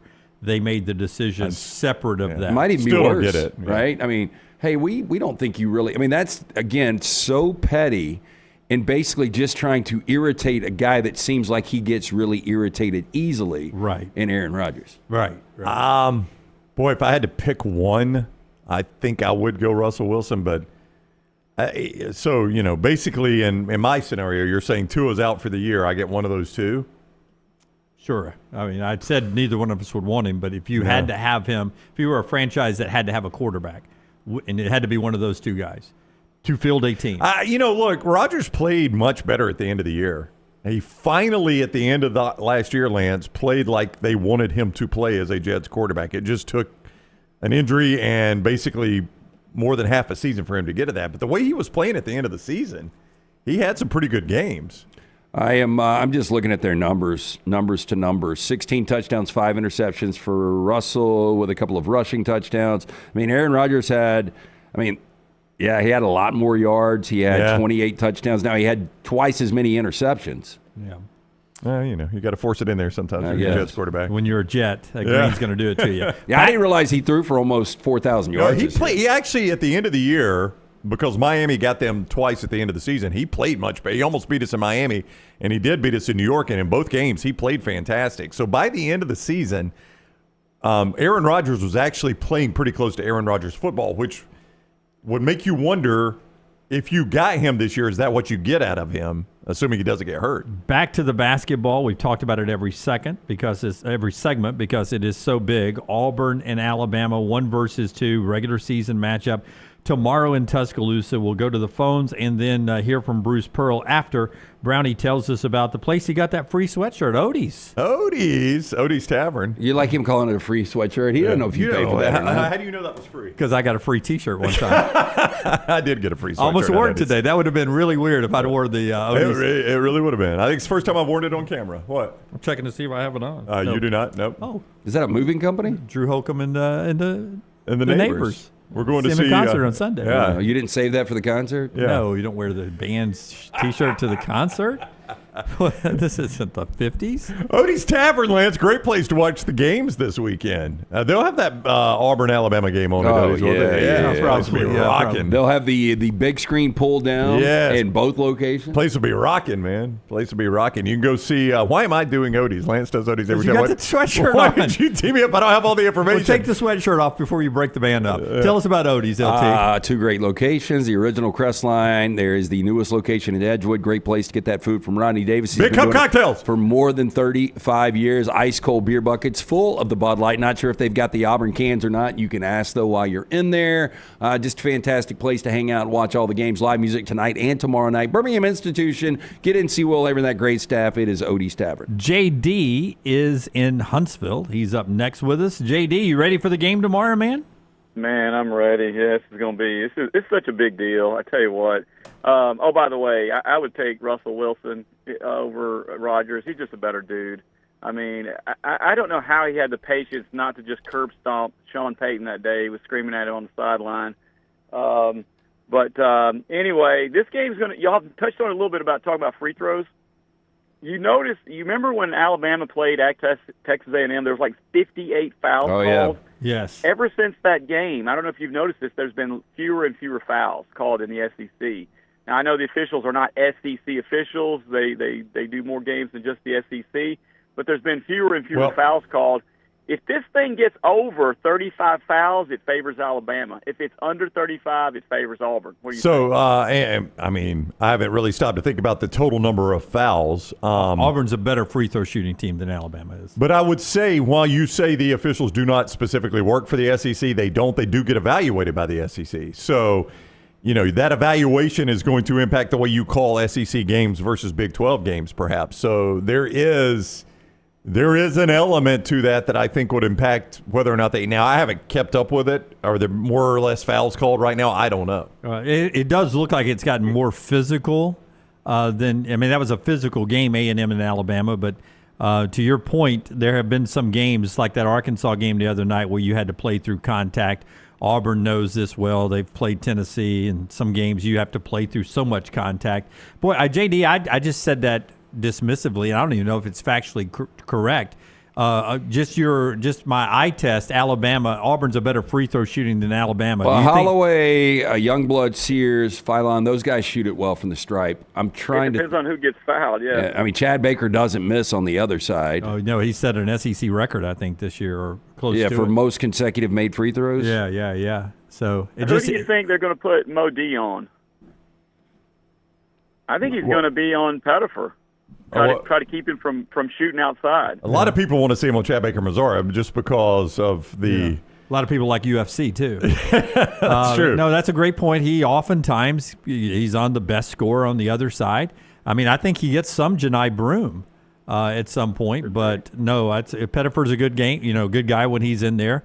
He draws a tough assignment every time Modi is on the floor. Yeah. Yeah, and just real quick, Chad Baker, Pettiford, Miles Kelly, and Denver Jones all shoot better than 84% from the line. So here's the team percentages, and this is full season, not just conference play. Auburn is 5th in the conference, 74% free throw shooting team. Alabama is 12th in the conference at 71%. But what's wild? Auburn has shot 471 free throws. Alabama has shot 635. Alabama has shot significantly more free throws than Auburn has back this to your year. point, JD, that, Alabama takes more free throws, probably in pretty good shape. Well, there's nobody. The only team that has shot more free throws in the conference than Alabama is Missouri, who shot 666. They need to hurry up and get another one. They do. They're on the Devils number right now. I just think that if they call in a lot of fouls, that they're going to call more on Auburn. I think Alabama has just a little bit more depth, especially with their 4 big guys they can rotate in there on Broom. If Broom gets in foul trouble and has to be on the bench for a little bit, or Cardwell, they don't have the same kind of big man depth to come in there and play Alabama. I don't look for it to be a lot of fouls. I think they're going to let them play. But if it gets to be a run, if it starts to get out of control, we've seen this happen before. There's going to be talking. There's going to be some things that happen. And if the referees let it get out of control, suddenly you're going to see everything called. We'll just have to wait and see. All right, JD, thank you. There are people in the chat room that are asking what's the over-under on technicals in this game. I would expect there's 0 technicals in the game. I mean, it's got to rise. I don't know if numbers support this, but I don't see a ton of technicals in college basketball anymore. Do you? Nope. Yeah. Well, I think it's got to rise with pretty the high. coach or with the players. I think most of the questions in the chat are about players. Now you'll see the double technical offset a lot of times. Yeah, but that counts. It does count. It counts as a personal foul. Yeah, but it also counts as a technical. Yeah, well, I know. I think they're thinking. Like if I was sitting an over under on the coaches, I'd put the over under at a half. Whether one of them gets one or not. You got to go. I mean, you got to be trying to get one anymore. Well, for the players, I mean, I could easily see that this they have to at some point tee somebody up to calm this thing down. Don't you think that this is going to be volatile between the players? Yes. I don't think it'll reach the point that they got to tee somebody up to settle things down. I think there's going to be a lot of shit talking tomorrow. Yeah. See, I do too because I don't think Auburn. And I'll try to phrase this the correct way. Oh, boy. I won't use shit talking, but I don't think Auburn played with the same kind of swagger that they usually play with in the Florida game. Like, they did not have their showmanship, the little extra mustard after a dunk, going to the timeouts where they were getting the jungle all fired up. And they didn't have that kind of body language in the Florida loss. And I think they will try to bring a little bit of that. They did against Vandy a little bit more, but I think that's just the way that the heartbeat of that team is. A lot of that is driven by Chad Baker Mazara, who has not been himself the last 2 games. And I think it's important if Auburn's going to win the game that they play with their usual kind of swagger, the kind of swagger that had Janai Broom dancing with the LSU song girls after they won that game, and them. A lot of the calling God, calling Jesus. Yeah, I don't want to, I don't want to undersell the importance of this game. It is a regular season game, and everything still is, going to really be decided in March. But I bet Bruce and Nate both are telling their teams internally, like, everybody's saying that other team's the best team in college basketball right now. Who is the best team in college basketball? I think, once Wednesday was done or Tuesday, when did they play this week? It was Tuesday. Tuesday night. Both on Tuesday, yeah. After those games were done, there has been nothing but focusing on this game. So, they're talking, they're getting the hype build up, and I think there's going to be a ton of chirping tomorrow. Now, I know Vanderbilt is I don't know if you guys saw this. It was in the second half, I believe. Yeah, it was in the second half. Vanderbilt is an odd building, obviously. And I don't think they used to let this happen. It's been a number of years they do, but they now let the coach go out on the sideline. I think the head coach used to have to coach it from the baseline, if I remember correctly. That's right. But at some point they moved it. I'd say definitely in the last 10 years. I'd say in the last 7 years. Yeah, they let the coach now go on the sideline where he would normally be.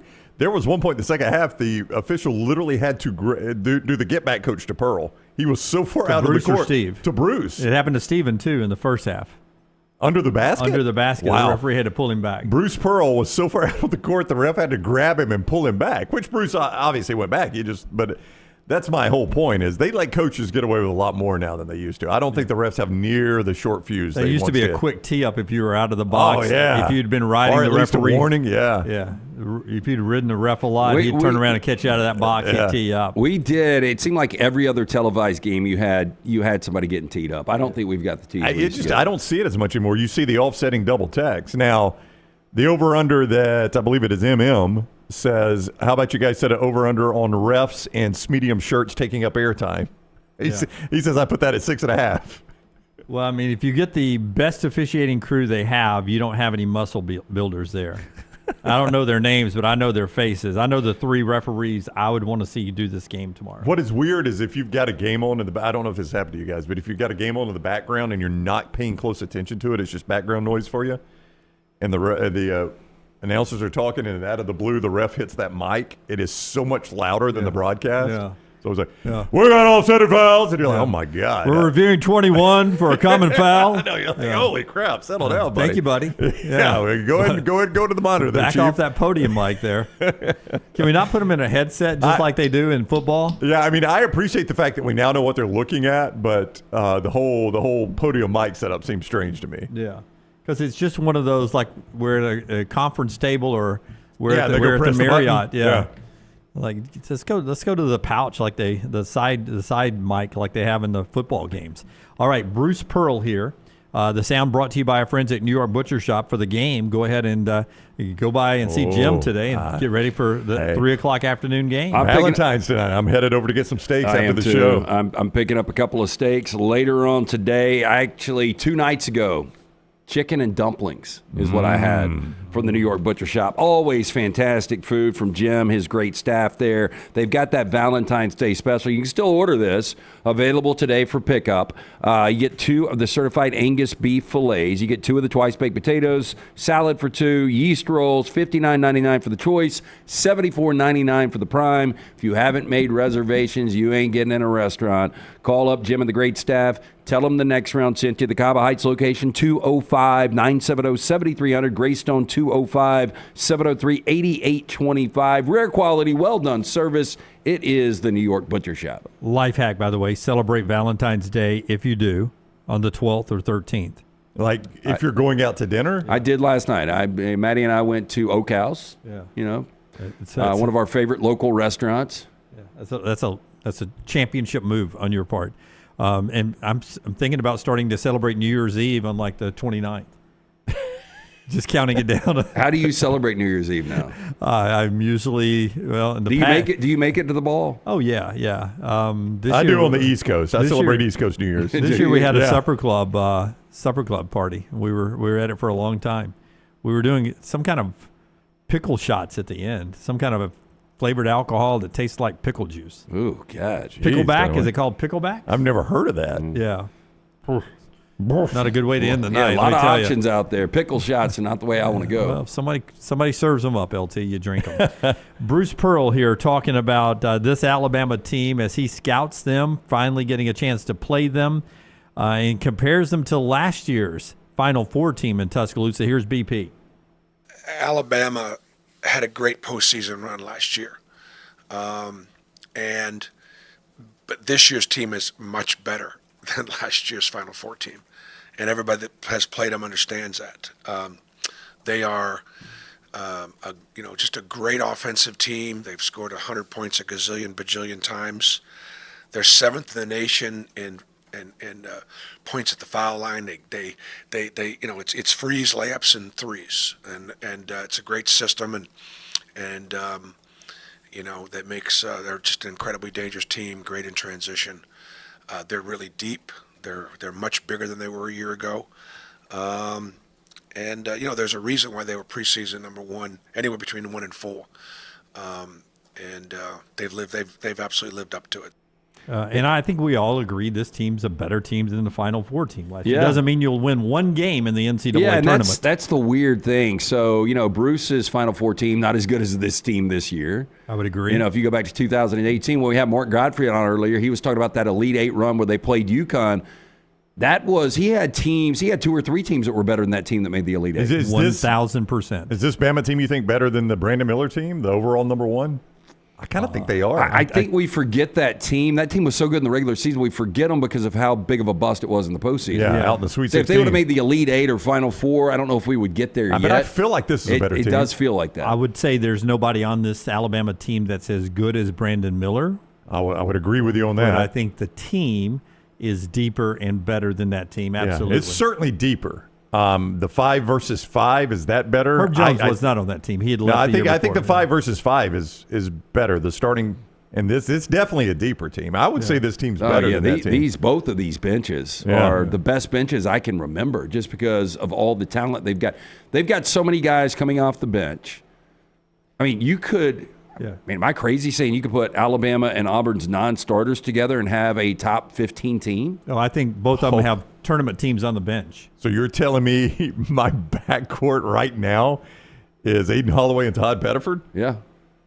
And no. He's saying the whole Auburn. No, I'm saying I'm talking about all-star Let's take the 10 starters out, and then you get all of the reserves. What kind of a team could you have there? Yeah, that's what I'm saying. My backcourt's Aden Holloway and Todd Pettiford. I'm saying a top 15 team. Yeah. Well, I'm telling you, I believe that just the Auburn bench and just the Alabama bench, both those benches make the NCAA tournament.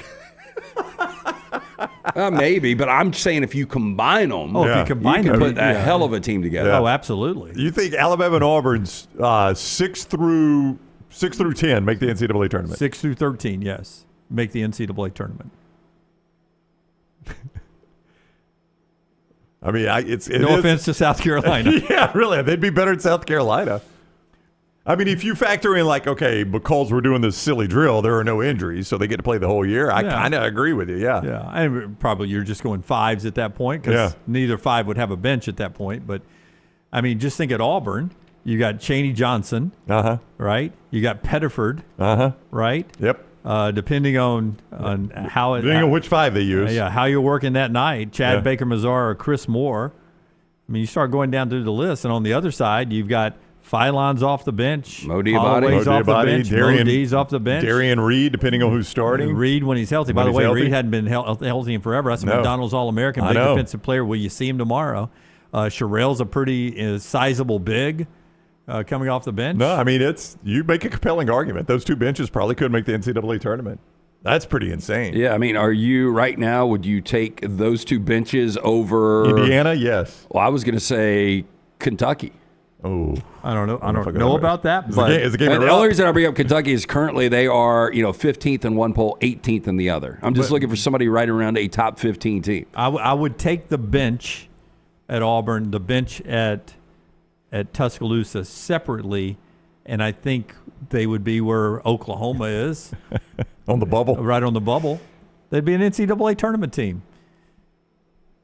I mean, other size on the Auburn bench, Shakai Howard, he's had moments. I mean, there's some talent coming off these benches. Well, and you're getting them more minutes at that point. That's right.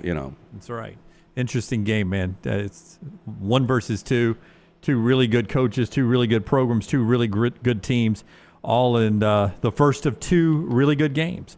Tomorrow at 3 o'clock over in Tuscaloosa. Game day first, 7:30 for the students, 8 o'clock for general public. Show starts at 9 o'clock, 9 to 11 there. You can check it all out for game day. And then 3 o'clock afternoon tip. Perfect time, no excuse. Not too early, not too late. Go pack the house at Coleman Coliseum. All right. When we come back, Trash Today, the show being brought to you by our friends at Champy's World Famous Fried Chicken.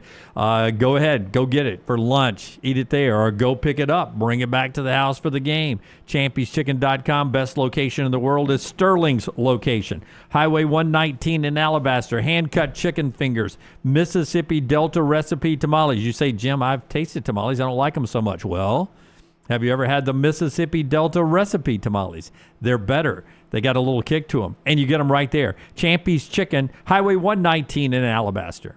Follow Dunaway on Twitter and Instagram at Jim Dunaway.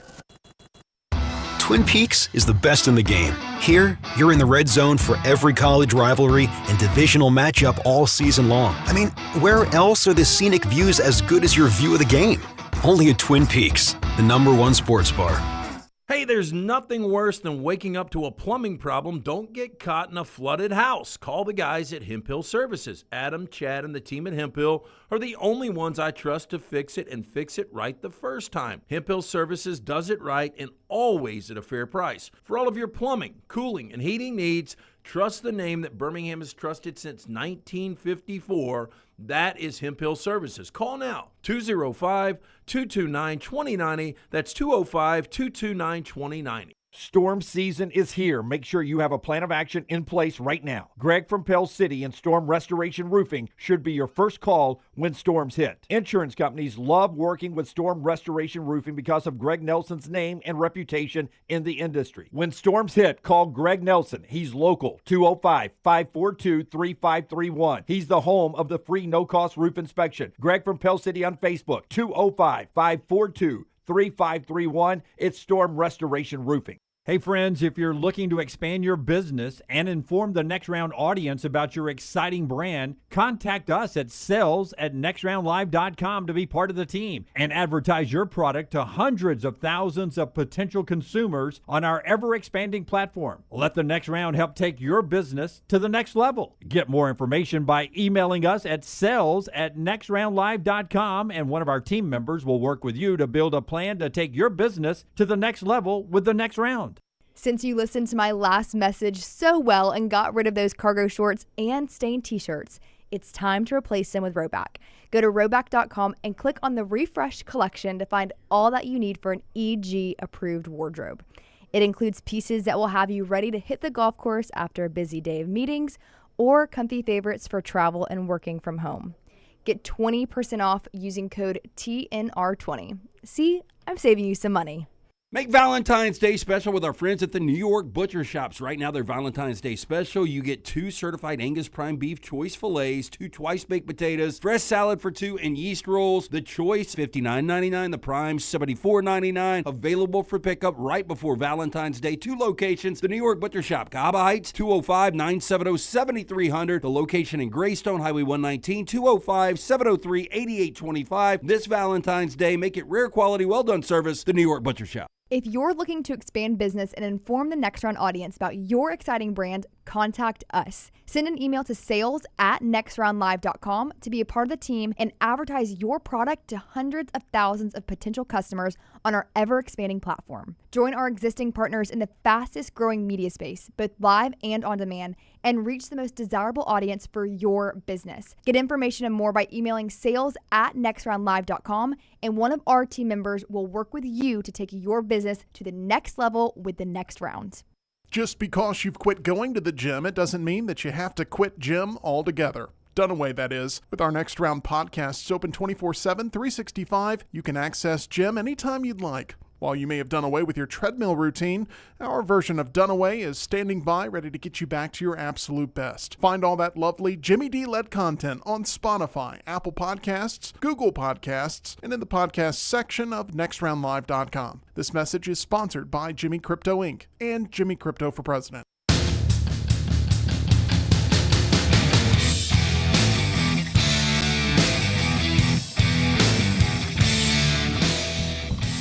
I mean, is there a chance on ABC primetime Saturday night that USA versus Canada All-Star Hockey in the 4 countries created for television All-Star Weekend battle? draws better ratings than a 7 o'clock ABC primetime 1 versus 2 Auburn-Alabama basketball game would have drawn? I think basketball would get more numbers. I do too, but I don't know. I don't know. Maybe it's my viewing habit. What are the 4 nations? I've seen this hockey 4 nations deal. So it's U.S., Canada, and who else? Russia, European, Sweden. It's Finland, Canada, USA, and somebody. So are those the most represented nations in the NHL? You ask me questions I don't know. Yeah. And I believe this was started instead of having the East versus the West in the All-Star game. Yeah, so the traditional All-Star game was not working, so this is why we've got this really confusing format. That's right. I don't understand. Don't even know what I'm watching. Much like the Pro Bowl in the NFL, it used to be a must-see when we didn't have a lot of options. I don't even know how they run it now. Yeah, well, it's the Mannings, and it's not a game. They do a bunch of drills, flag football and drills, yeah. Sweden, Finland, U.S., and Canada, I'm told in the chat room, mybookie.ag chat room. Yeah. By the way, speaking of flag football, 15 states, you probably saw it during the Super Bowl, play varsity high school flag football for girls. Alabama's actually one of them. Very competitive. They have just like when the guys play their 7A, 6A, 5A state championship, the girls have theirs, same venue. So it's really exciting. Surprised Forster doesn't have a couple playing that. That's the one sport they don't needs another sport. One sport they don't play, Scott. One of your daughters ever considered, does Moody have a flag football team yet? They do. They were state runner-up in wow. 5A. State runner-up. But no, they don't play. The folks at the NCAA are expected to approve very soon Division 1, 2, and Division 3 women's flag football as a varsity sport to compete for a national championship. It'll be interesting to see if it becomes an SEC sport with the popularity of football in the South. But it's coming to the Olympics in 2028, women's flag football, men's flag football.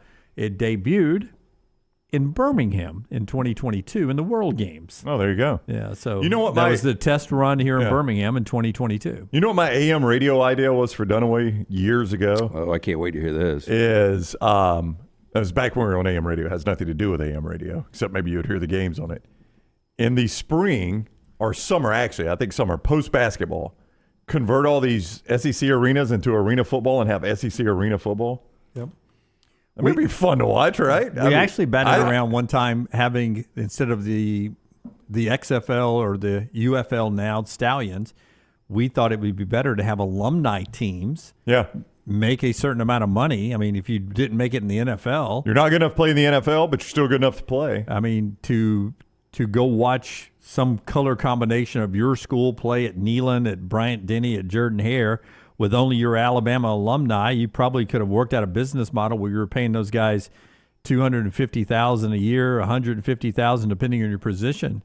We thought that was a business model that would have worked better than spring football.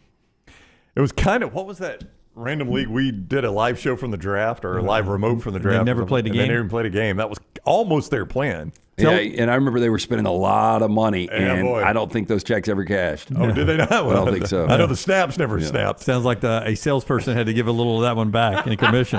ImageCraft brings us this part of the show before we get to the trash. ImageCraft. Yeah, if you're a car dealership, a mortgage company, real estate office, tax office, bank, school, university, pharmacy, you do a lot of printing in your office. ImageCraft is who you need to reach out to right now because they specialize in low-cost printer and copier supplies, and they've been doing it a very long time. They carry all the major brands: HP, Brother, Canon, Dell, Lexmark, Konica Minolta, Kyocera, Ricoh, Sharp, Xerox, and they will give you free delivery on in-stock items in the Birmingham area, free shipping outside the Birmingham area. So basically with ImageCraft, you print more and you spend less. Here are your promo codes. TNR for 10% off in-store right there in Trussville on Gadsden Highway next to the Pinnacle Shopping Center, or online at imagecraft.net. Code TNR10 to save 10% on your orders there. Imagecraft.net, code TNR10. This is from Royal Payne. Great question. And we touched on this a little bit yesterday about the SEC having so many teams in the NCAA tournament. He says, we all know that 3 conference teams in one Final Four is the record. That was Riley Massimino and those guys back in that Final Four, right? 3. Yeah, Lou Carnesecca, John Thompson, and Riley Massimino. So 3 Big East teams in the Final Four is the record. Pretty sure after asking AI, the Elite 8 record is 4 Big East teams in 2011. and the Sweet 16 is 6 ACC teams in 2016. Which, if any, will the SEC break this year is his question. He says he thinks 7 Sweet 16 teams will be doable this year for the SEC to break that one. Well, you guys, the Big East, back to that. I mean, you only had 2 teams make the Sweet 16, which is kind of crazy. You brought that up yesterday. Yeah. And that's why he's asking this question off of what you brought up yesterday. I need 7 Sweet 16 teams, right? Do you want me to use the net or the Ken Palm? 7 Sweet 16 teams. Use whichever one. We respect Ken Palm. All right, let's go to Ken Palm. Ken Palm, my mom the other day was like, what is this Ken Palmed pond thing y'all keep talking about on this show? Like, I mean, with the number that you think they're going to get in, you might have a second-round matchup, right?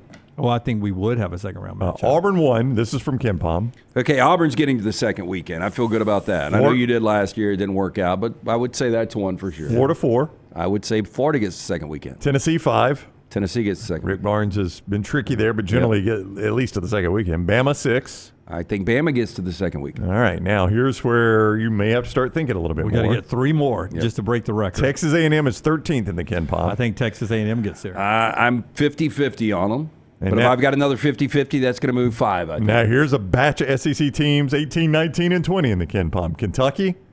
I'm 50-50 on Kentucky, so I'll go 5 now, just personally for me. Missouri? Put me in the doubters camp here. Yeah, I still don't believe it. I need 3 Missouris to get to 6. Now here's one just based on coaching I feel good about. Hotty Toddy, Mississippi. That's the way they're listed in Ken Palm. We here in the South call them Ole Miss. Still is shaky to win 2 games. Yeah, but you trust the coach there, don't you? I do. I feel like one of the 2, Ole Miss or Mississippi State, will get to the second weekend. Well, state your next one at 31 in the Ken Palm. So I'm going to take one of those 3. That gives me 6 in the Sweet 16. I'm sort of with you on 6. Yeah. Okay, well, now you're down to Texas and Georgia, your next 2.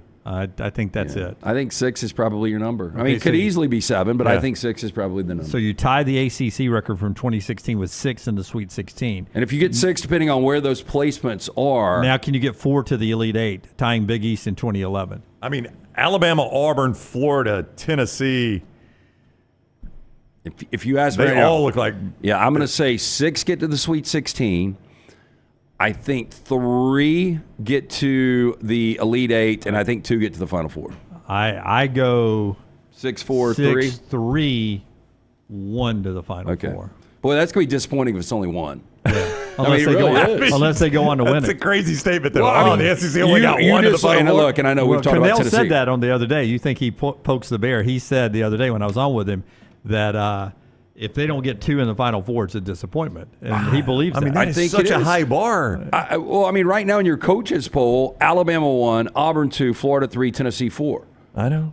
Look, I'm with you, but I'm just like, it's crazy to say that about any conference. If they don't get 2 Final 4 teams, that is a disappointment. Yeah, but if you've got... it's so hard to get to the Final 4. If you've got roughly, 20-25% of the field, and you've got the elite teams in that field, I think, 2 should be there. Yeah.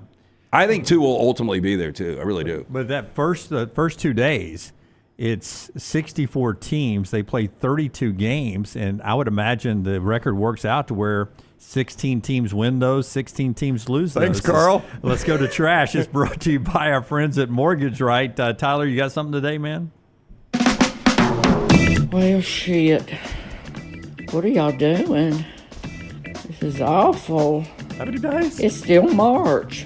How many days in March? LT's Trash is presented by Mortgage Right.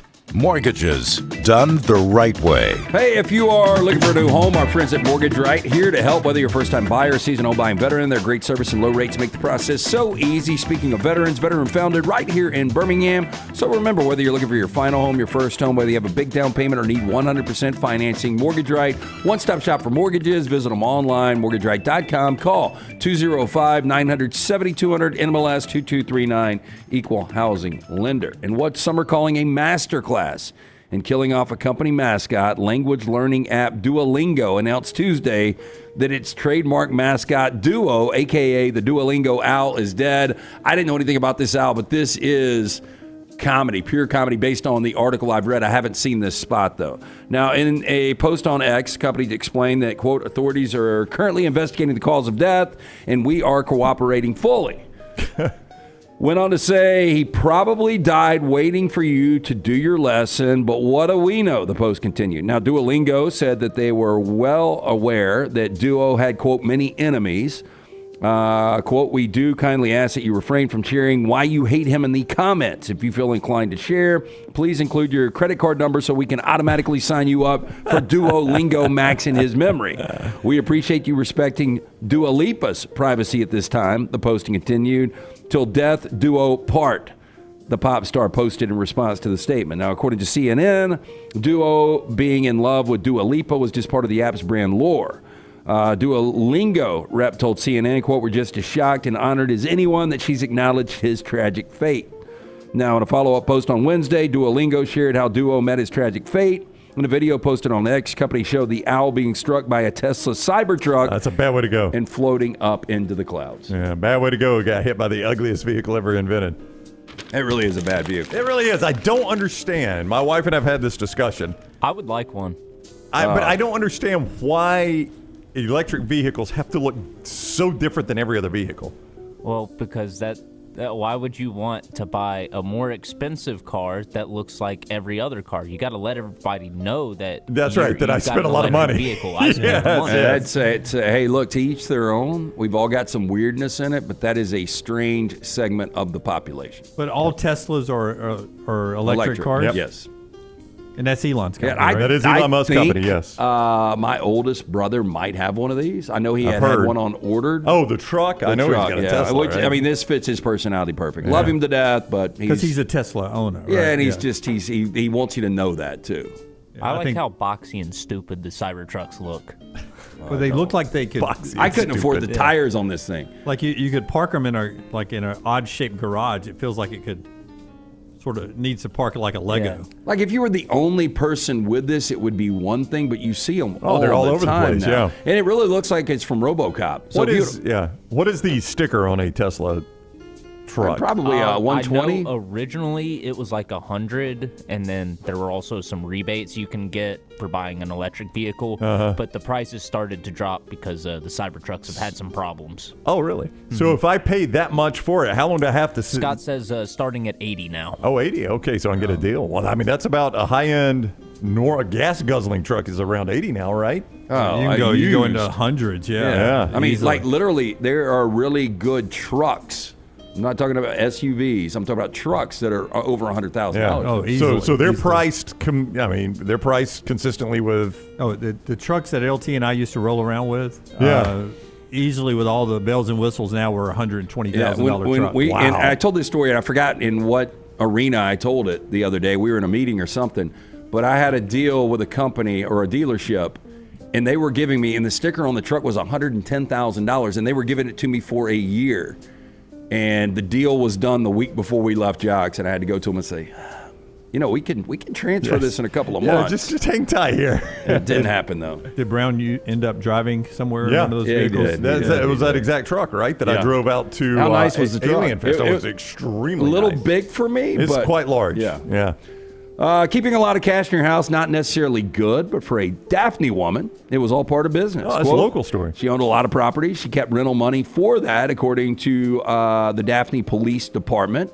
6 months ago, the victim hired Lori Smith, a self-employed pet sitter from Silver Hill, to help around the house. The victim had a fall and was injured, wasn't able to get around very well. She started hiring people to clean the house, help take care of pets, according to police department. But that wasn't all she was taking care of, according to this report. According to the Daphne Police Department, when they found out the victim's money was missing, they found it was replaced by a bunch of the fake movie money that you apparently can buy online. And that's when we got the call to report that several thousands of dollars were missing, more than $20,000. Now, the fake money looks real until you put it closer, and it says for motion picture purposes. I mean, it is created to look just like a $100 bill because they're using it in movies. And some movies don't do a good job with it. Like some of the the lower budget, I don't know what kind of currency they're using. Monopoly.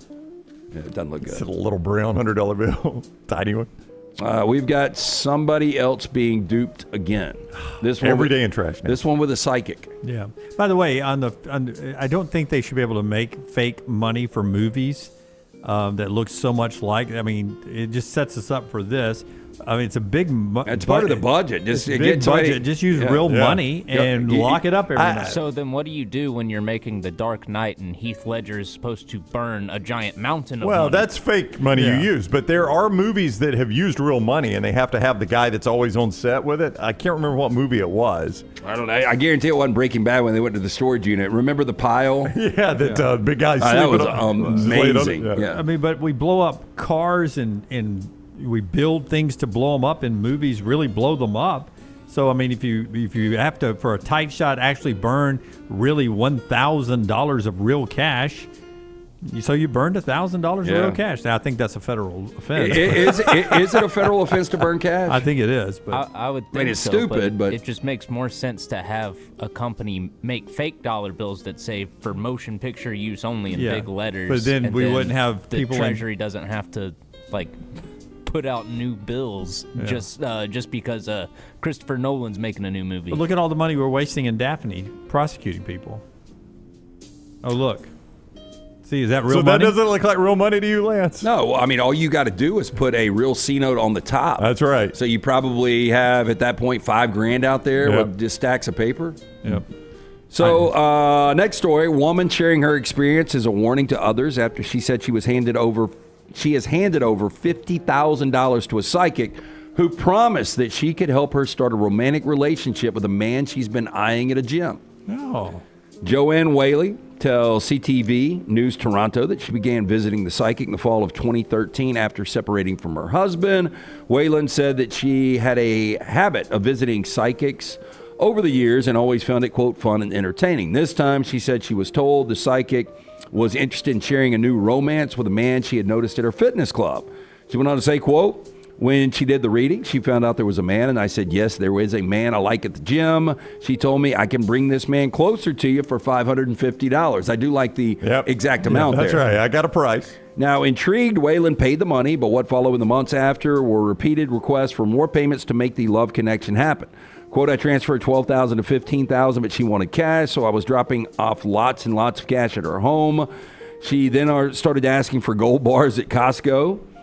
In total, Whalen said she gave the psychic over $50,000 over the course of the year, but the romance never happened. Man, that's so stubborn, man. I need some gold bars. That's right. This guy's a hard egg to crack. Now, I mean, at some point, just go give this guy $5,000 in cash to go out with you. Yeah, I think you'd probably say yes, wouldn't you? This is so shocking. Whalen said she now believes she was misled and wants her money back.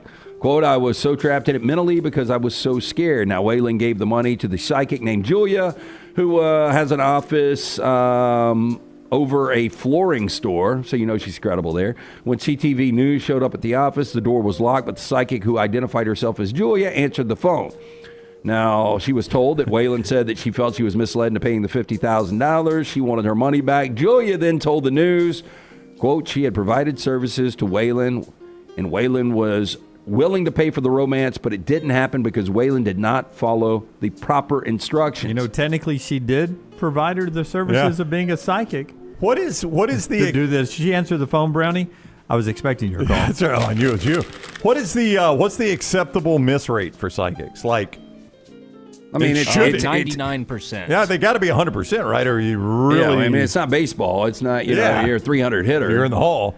I think a psychic should be right 80% of the time. Ooh. Well, I mean, I was saying they only have to be right 1% of the time. They can be wrong 99% of the time. Well, then you're not a psychic. You're I can guess and be right 1% of the time. Do you think this lady's a real psychic? No, I think it's all a bunch of bunk. There's not a such thing as a psychic. I'll tell you, man, back then I reference Sopranos all the time because if I have an idle 20, 30 minutes, I'll just restart it up.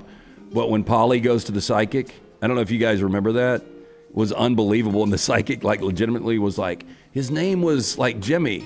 He said you were his first, like the first person he killed. Yeah. They're all walking around you. He throws a chair and takes off out of there.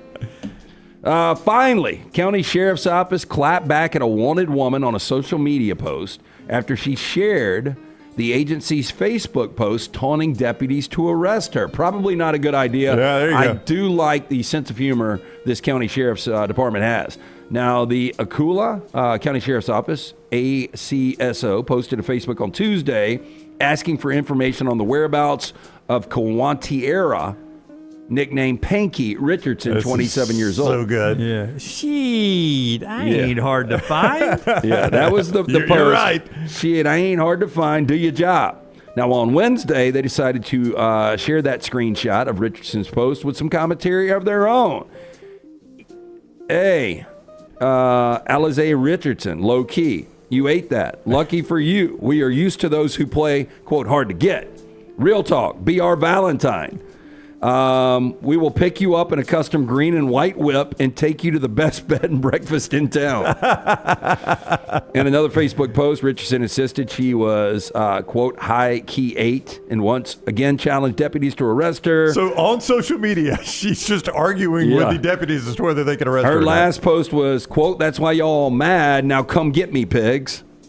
Let me guess. They ain't got her yet. Oh, really? Oh, that would have been priority one for me. Okay. Yeah, I would have gotten one. Hey, look, you two, get off that check fraud. We got a mass murderer out. We do not care. We're after this one right here. Tyler, can you monitor this story so we can get an update, please? I'll look for updates. Thank you, please. But I want to know how this one turns out. I mean, seriously, I'm surprised this hasn't risen to a national story yet. Yeah, the county sheriff's office sent out a message saying that if you do know where Alizé Richardson's whereabouts are, contact the inspector there or Crime Stoppers. Wow, I mean, I do right like now she's winning. The white and green whip and the best bed and breakfast in town. Yeah, I mean, she's winning right now. Oh, she's publicly taunting them, and she is not in cuffs as far as probably we know. not a good idea. Yeah, I would agree. She's going to lose. Incompetence right now on the Alachua County Sheriff. She's going to lose, but Dunaway, it's the first quarter right now. She's got a 2-touchdown lead.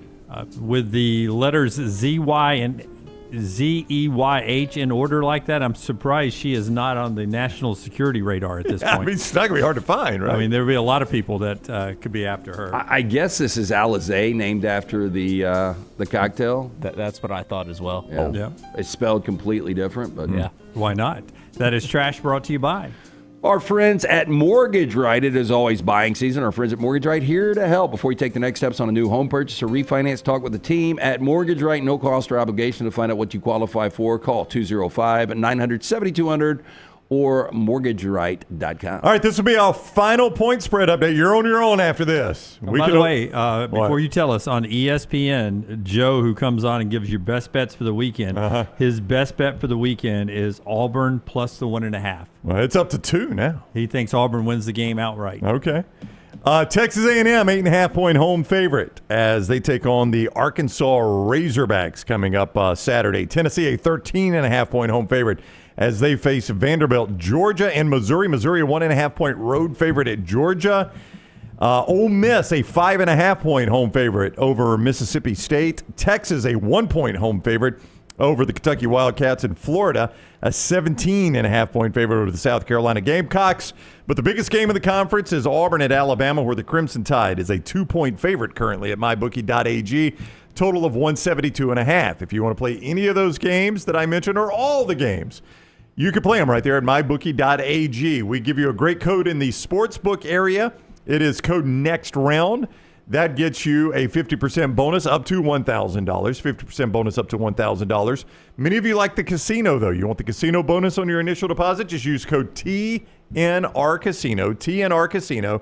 That gives you a 300% bonus up to $2,000. All those games, all the casino action right there at mybookie.ag. Code NEXTROUND or code TNR Casino. Bet anything, anytime, anywhere with mybookie.ag. Our final chance to talk about the game here. If I'm going to ask you to be creative here, but can you give us a little headlines for how you think this game plays out? Don't have to be creative. What do you think the big talking point is post game tomorrow on our platform when we're talking about it, or Monday when we're back here?